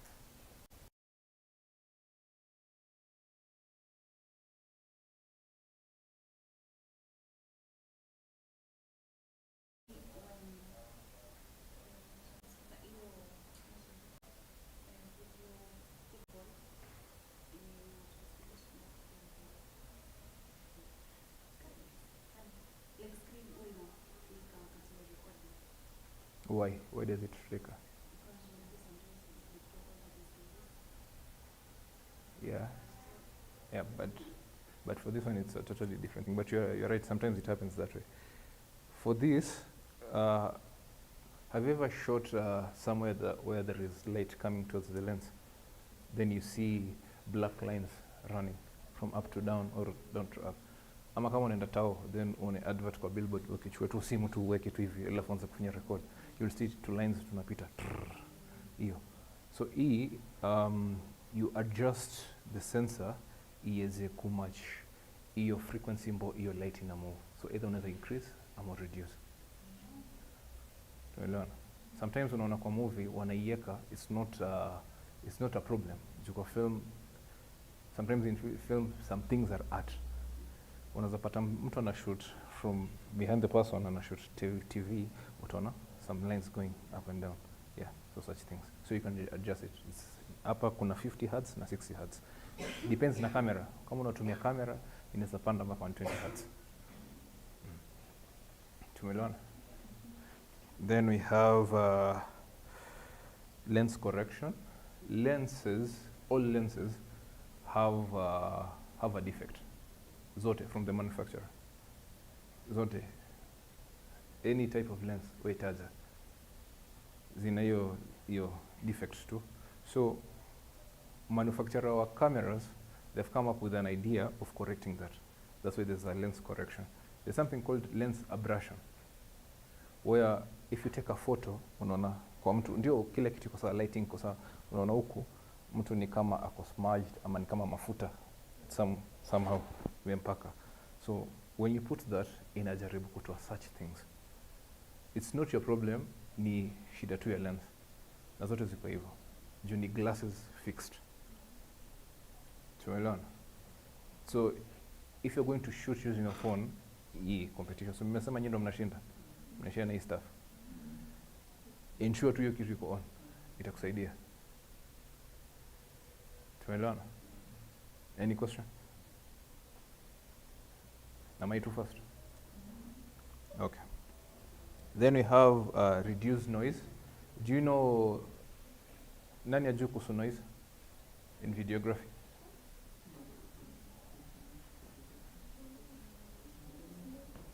Anyone who doesn't know, anyone who doesn't know about noise? You know about noise? Explain.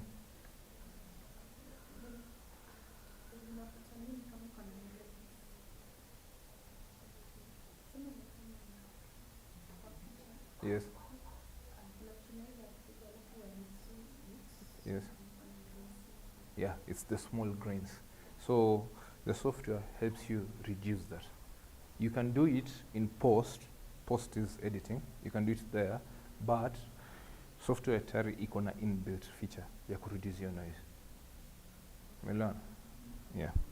Then we have increased sharpening. Who knows what is sharpening?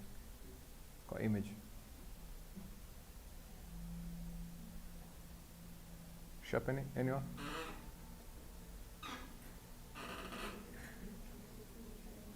Sorry? No. Sharpening is the details in an image. Naelewa? Yes, inakaribia clarity, but si clarity. Clarity is a totally different meaning.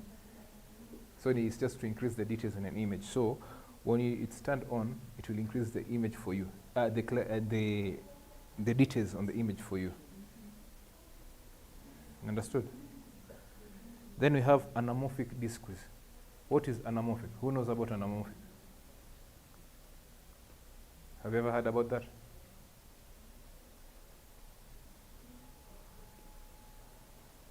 Umesema acha nijaribu. Sema. Anamorphic? Who knows about anamorphic? Nani ashaona film ambayo ama movie ambayo hii space juu ni black huko chini ni black, then inakaa kama imestretchiwa. Yeah. Hiyo ndio inaitwa anamorphic. Unapata kwa film world vitu expensive sana kwetu ni lenses. Unapata kama normal lens ya kawaida it can range, tuseme labda the best lens ambayo mimi najua labda ni 2 million. Anamorphic inaweza kuwa twice that.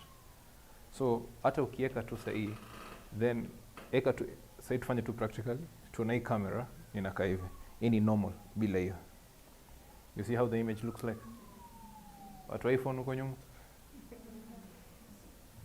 No, just tilt the phone.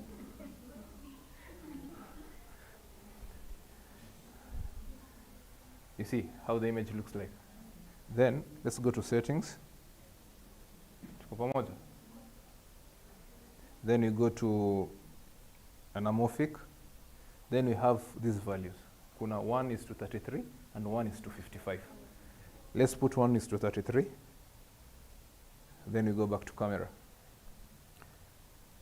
Have you seen the difference?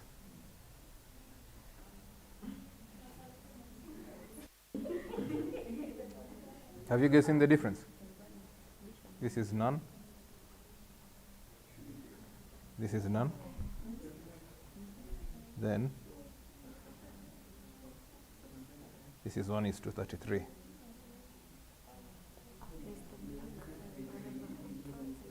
And how is the image?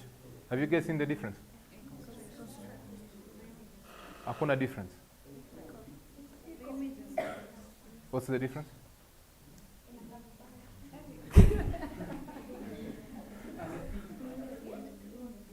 Haijafinywa, imestretchiwa. Yeah. So that's a film look. Of a filmmaker lazima nipo kutumia hiyo. Angalia films mingi, award-winning films, they have such features. There are some features that tunaambiwa ni mbaya, but in the film world inakaa poa. Have you seen it? Umeweka setting gani? 1:2? How does it look?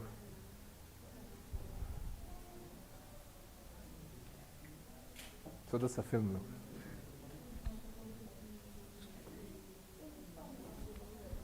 Haikai poa.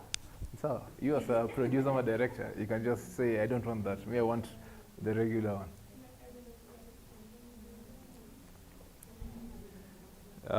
Then we proceed. We have flip image for SR lens.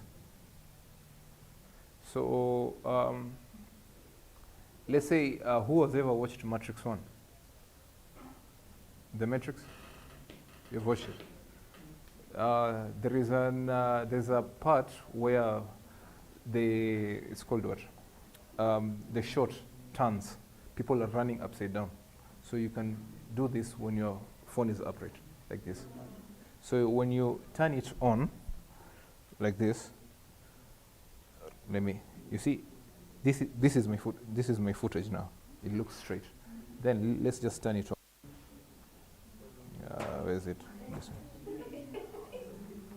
Let me remove this. Let's turn it on.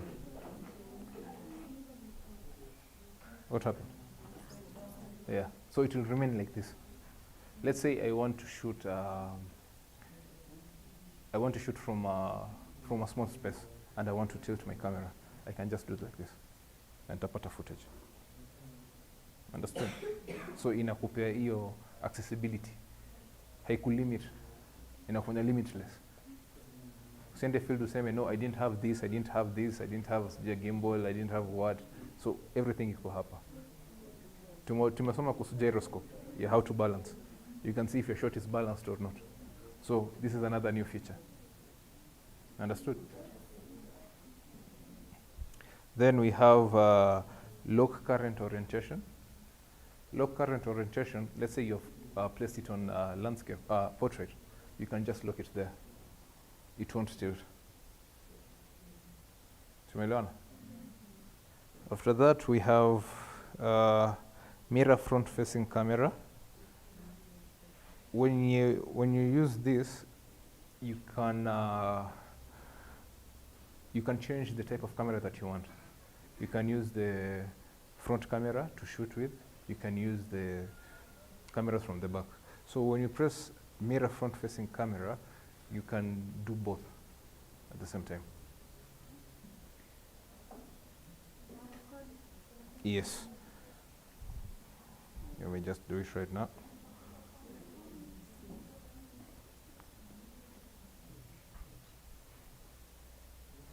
This is for this one. It's not enabled here. It's not enabled here. But I will try doing. On iPhone it can. iPhone?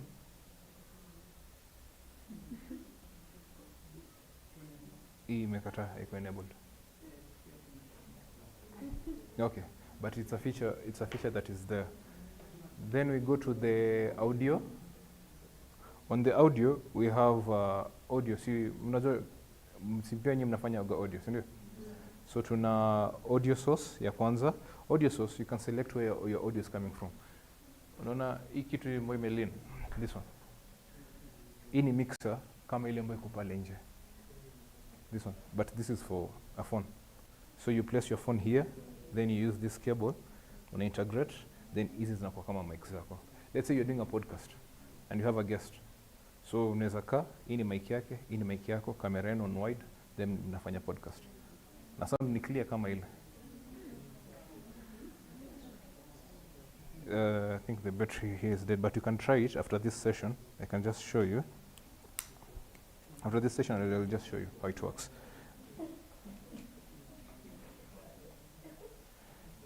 So here you select where your audio is coming from, either from the onboard mic for the phone, or if you have an external place where microphone, or place where you can get your audio from.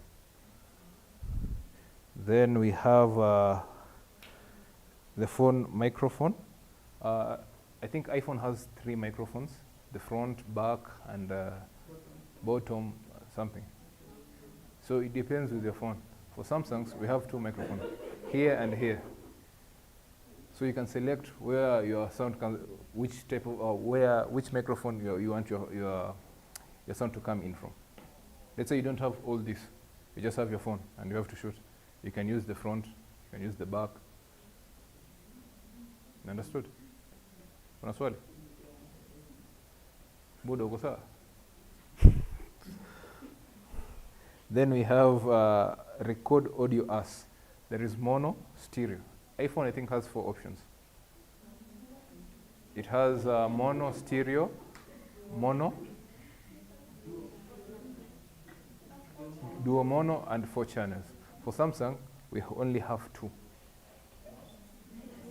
We have mono and stereo. What is mono? One what? One love. One channel. Which channel? Yeah, mono can be either left or right. And stereo? There is what? Mono what? Dual mono, it will choose 2 microphones. It can use the front and back. It is back and front and up and down, or bottom and up at the same time, but it will record mono. Yeah, bottom up, that one. Then there is the dual, that it will record stereo but twice. Understood? On iPhones. Yeah, not on every phone. It varies from different types of phones. Are you together? Then back to the audio, we have the sample rate. Sample rate is the frequency. It's like gain, if you want to increase gain. Do you know how to use gain on a mixer? What do you use it for?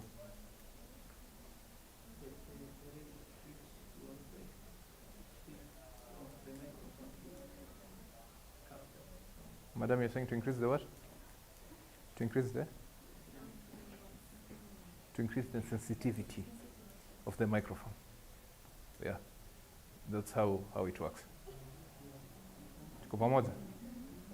Buda, umeelewa hiyo? Ujaelewa? Gain. What is gain used for?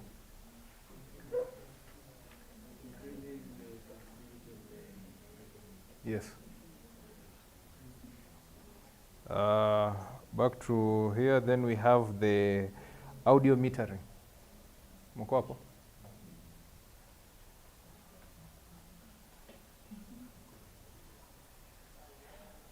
Audio metering, we have 2 units.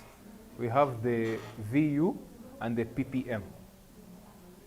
VU is used by a voltimeter to measure the level of sound. Sound is measured in decibels. Then you have the PPM. Pick what? No, just say it. Sema tu venye unadhani.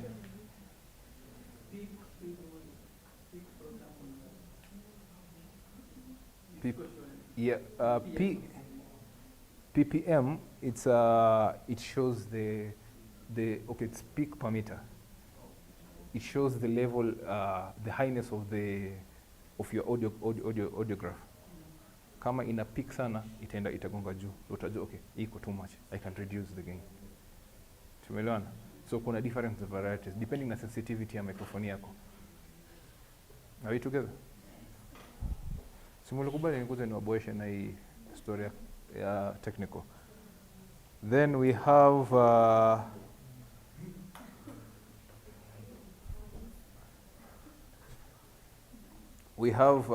audio monitor. Here you can select where you want to output your audio. Let's say you have headphones, una speaker, una mixer ambao utatoa upeleke audio, you can do that. Are we together? Then you have monitor. Monitor here, it's the settings for this interface. So ukitaka either kuona focus assist, ukitaka kuona grid, ukitaka kuona nini, you just go to settings, monitor, you can see all the settings here. You either turn them on or off. So here we have focus assist colored lens. You can change it to picking. We have focus assist color. There is white, black, red, green, blue. You see, they say men are colorblind. So labda sisi tunaweka white na gray, white na black. You can use that. Then we have guidelines, opacity. It's just, you know the guidelines. You can either increase the opacity to see them well or reduce them. We have guide colors. You can change the colors either to white, black, red, green, or blue. We have, let's say you want, there is a director seated outside. Na tunataka kumpatia feed, tunaweza mpatia bado na HDMI. There is a converter, something like this. Tunaweka hapa, tuna output feed yetu, anaona huko. Si lazima kwa hapa hivi kitu haras. Sema kama ni bosi. So you can tell him, sir, go, then we'll just transmit the feed to you. So you can use such things. So you can select either itoke na HDMI ama unataka, na ukitoa hivyo you can either select either mpe clean feed ama mpe feed ambayo iko na hizo grid, iko na hizo ma red hizo such things. Tumeelewana? Kama kuna swali ama naenda mbio, you can just tell me, hey boss, pole one. Are we together? Huh? Then kuna the options, display audio meters. If you turn it off, then you go back to camera, it will remove the audio meters on your screen. We have display histogram. Histogram is for the colors, the red, green, and blue. We have display storage status. Storage status is the icon just below the time code here, this one. You can just remove it if you don't want it. There is display upload status. Let's say you're uploading your footage. Yeah. Watu wako na njaa, wamefunga. Let's say you're uploading your footage to cloud. It can show you the time and such things. Then we have a display battery indicator. It shows the amount of battery on your phone. We have media. Media where we have record proxy. Record proxy is the metadata for the clip that you're recording. Let's say you're recording at RAC 709, 4K, you're using which type of lens, 50 millimeter, such things. It will just display that. We have upload clips. This shows the data that you're uploading to the server or cloud. We have live synchronization. Live synchronization is the AI. You can use the AI to create live text, to create subtitles. Let's say someone is talking in English. Madam, unajua kuongea English? Acha tume, bro, unajua English? Hiyo sasa. Sasa kama labda anaongea Kingoso, unaweza tumia subtitles haraka. Then you can auto upload your projects. There's no need of you ukishamaliza kushoot, you have to go to the computer ama utafute simu uanze kuupload. Yenye ita automatically upload. We have na hiyo ina settings moja ambao unaweza select either iende kama connected to the Wi-Fi or mobile data. Watu wengi wata select Wi-Fi ndio sikule data yake. Then unaweza select where you want your files to be saved, either in your gallery ama kama una outside storage. Let's say una Google Drive hapo, kuna cloud ama kuna SSD. SD zile tudogo zile. unaweza select mahali ambapo unataka footage yako irushwe. Save location data to clip, itakuonyesha mahali mbo data yako imeseviwa, either kwa kamera ama kwa simu ama kwa SSD ama kwa cloud kama uko logged in.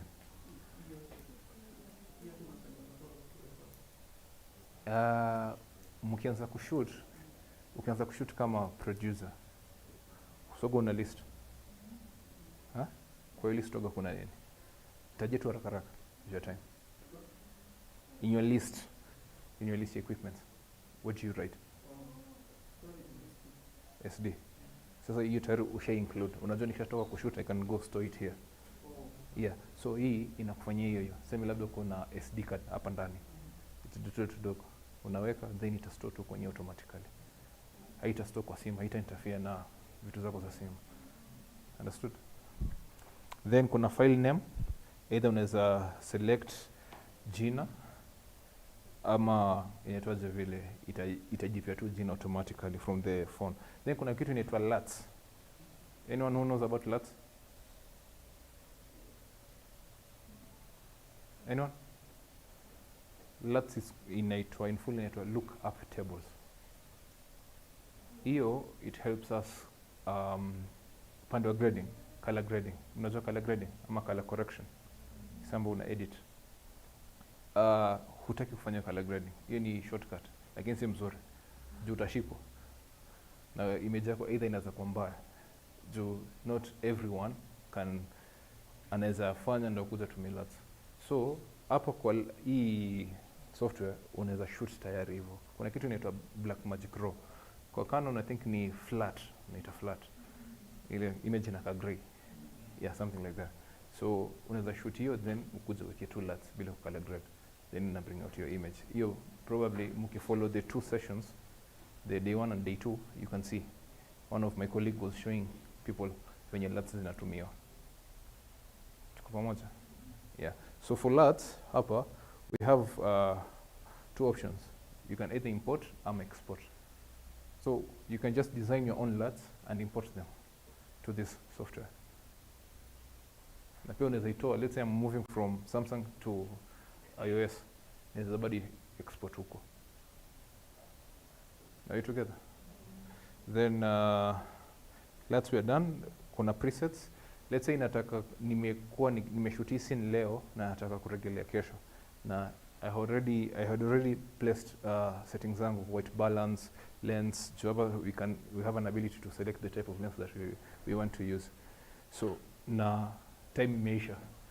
Let's say I had asked to use this space for 1 hour.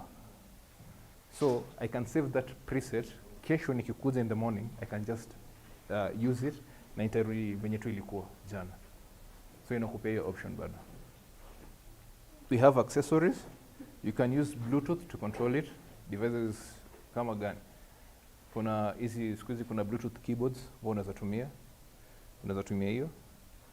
Now then we have remote controllers ambao we don't have it at the moment, but unaweza pia tumia remote controller lakini una purchase. Then kuna login ya Blackmagic Cloud, kuna reset na about the application. Tushamaliza hivyo. Any question?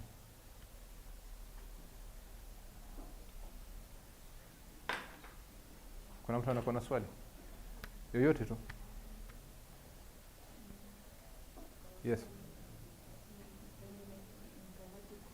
Yes. Yes.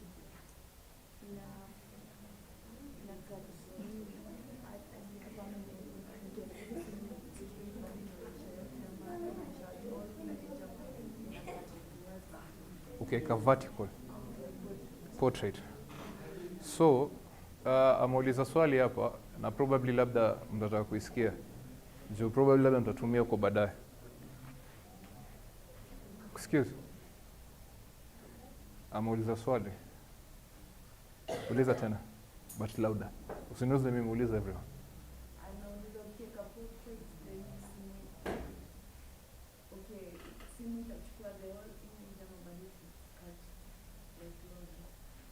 Umesikia? Who has an answer to that before I answer it?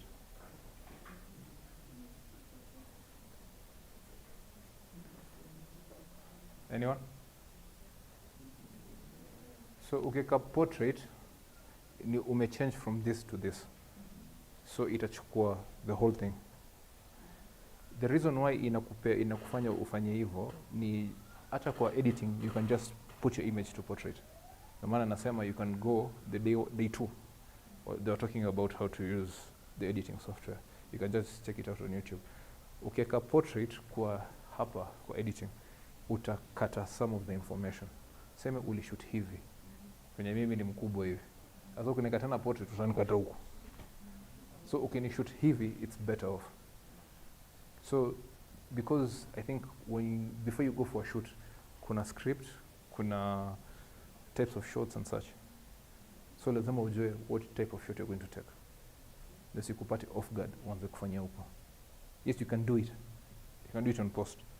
Lakini jo either utamiss vitu ama kutakuwa na mali itakuwa ku black. Have I answered your question? Anyone else? Any question about camera, about anything technical? Hata unaweza uliza ile setup how it is.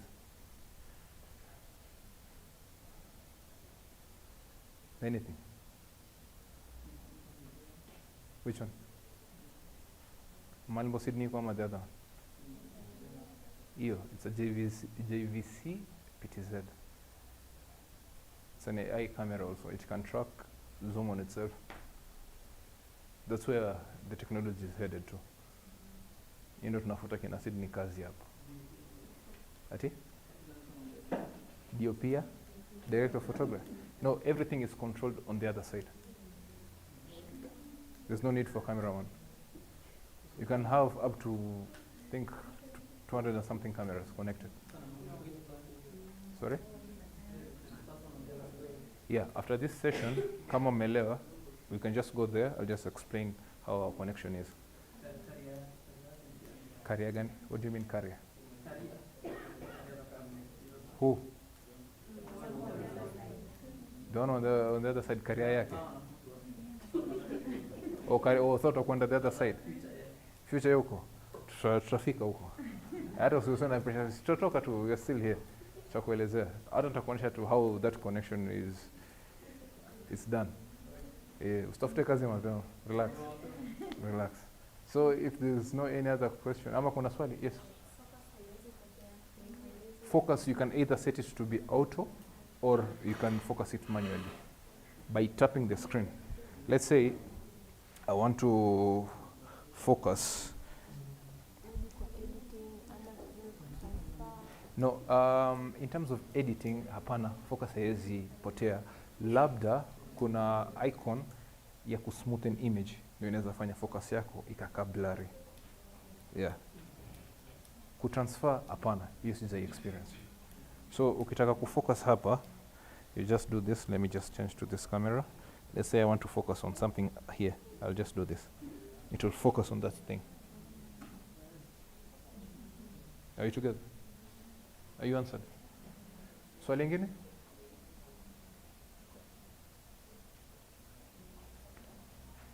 Hakuna swali. Okay. So kama hakuna swali, I think I'm done with my session for today.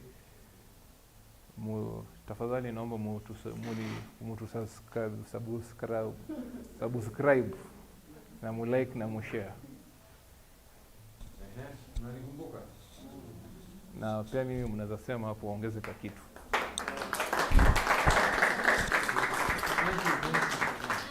Bwana, nini yangu? Sasa ndio tumefika mwisho. Yeah. We are still here until Friday, the same thing. Yeah, the same thing. But again, even after Friday, you guys are welcome. Majina zenyu ziko hapa, si ndio? Wale ambao wamekuja late, they can still come in and ask. They can have one-on-one sessions as well, where they take you through this thing. Labda inaweza kuwa shida saa nyingine on downloading the DaVinci. Maybe you don't have a machine, but you guys are welcome. Hiyo ni siri sasa tumeweka so that you do good, isn't it? So I think kesho tena tunakuwa hapa saa 2, saa 2, saa 4 mpaka saa 6. You can sneak in kama yeye. Because I'm seeing her, which class is this? She's in all classes. Yeah? Sawa. Ni HOD. Okay. Sawa. Kuna swali ambalo mtaka kuniuliza mimi? Kando na yeye amekuwa boring sana. Mimi ndio nimekuwa boring. Eh? Okay. Sawa sawa. So we are free now to end for today. Tomorrow guys are talking about you guys. We have guys in actually Black Magic guys who are watching. So they were telling me that this is good and great initiative. So they will talk to me later about ile ya macho. Yeah? Sawa. So we need you to register in our pages. We have our pages where we post. I've been doing videos for 10 years now, since YouTube was very YouTube. So you can see me growing from that level to what I am today. Progressively, I've been learning with technology.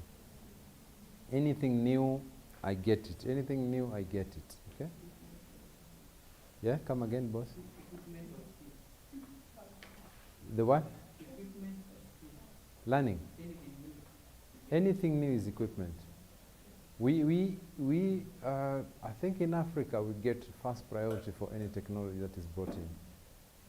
And then we go get trained as well. So, it only stopped during COVID. Now we are back again. Because we had to create this space for events. People can come in and learn something. Mambo kama hayo. Okay? So asanteni sana.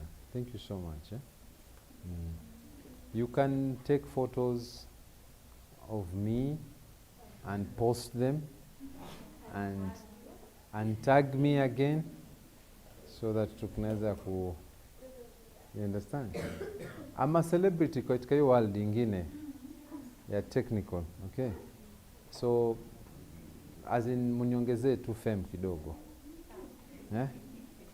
Nitawakumbuka. And then there's a setup there, there's a lady there who is doing all the switching. Yeah? If also you ladies, you want to challenge yourself, try and get opportunities to learn other things. They are all in the same,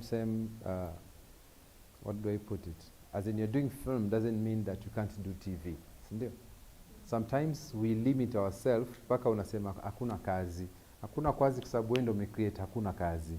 But if you are good in what you do, and then you add skills of anything that is nearby your territory, isn't it? If it's camera, is a camera, isn't it? There's no hii camera I cannot learn kwa sababu ni ya kitu fulani. No. Learn everything. That's how I became who I am, because I learned everything. Now I can talk about film, I can talk about TV, I can talk about podcasts, I can talk about radio, I can talk about all these things. Don't you think I don't deserve a raise? Yes. Because I sacrificed to learn, isn't it? You guys are very young, as in you just dedicate yourself to learn every day. If you decide today, Leo, that I'm going to be different tomorrow, it can happen. Just make a decision, a personal decision. Don't even tell anyone. Make a personal decision, says, I want to be different than Jana. You can do it. Okay? I hope to one day tell me, do you remember me? I just hope so. If you are somewhere and then you ask me, do you remember me? I'll be so happy. I won't remember you. In 5 years, I won't remember all your faces. Just promising you. I'll be very old and maybe, who are you? But again, what I'm trying to say, kwamba, you guys are the ones who are going to control your destiny. Sawa? It's a decision, and you now know what you're supposed to do. Sawa. Did you ever in your 3 years learned these things in school? Yeah? Who can tell me I know all these things, I don't even need to be here? Don't be afraid, I won't challenge you. Who can say mimi hizi vitu nimekuwa nikizifanya? You are now finishing, you're supposed to go out there and do them, isn't it? Then you have an opportunity. So, thank you very much. Na msisahau kusubscribe and comment and say anything that is good, or else we'll block you. So, Sydney, you want to say something? Okay. You guys all know Sydney, eh? Yeah. Yeah. Sydney, and he's wearing this with us because of he made a decision 3 years ago. It's a small decision. He came in here. What group was that? It was politics, eh? And then he was taking photos. And then he got interested in what he saw. Then he asked if he can come in. I think his internship, he applied through us. And we allowed him because he has been with us, he understands exactly what it is. So he has a lot of information. So if you can't come to me, go to him. Sindio? Najua ile msemo huwezi enda kwa baba mpaka upitie kwa? Yes. Yeah.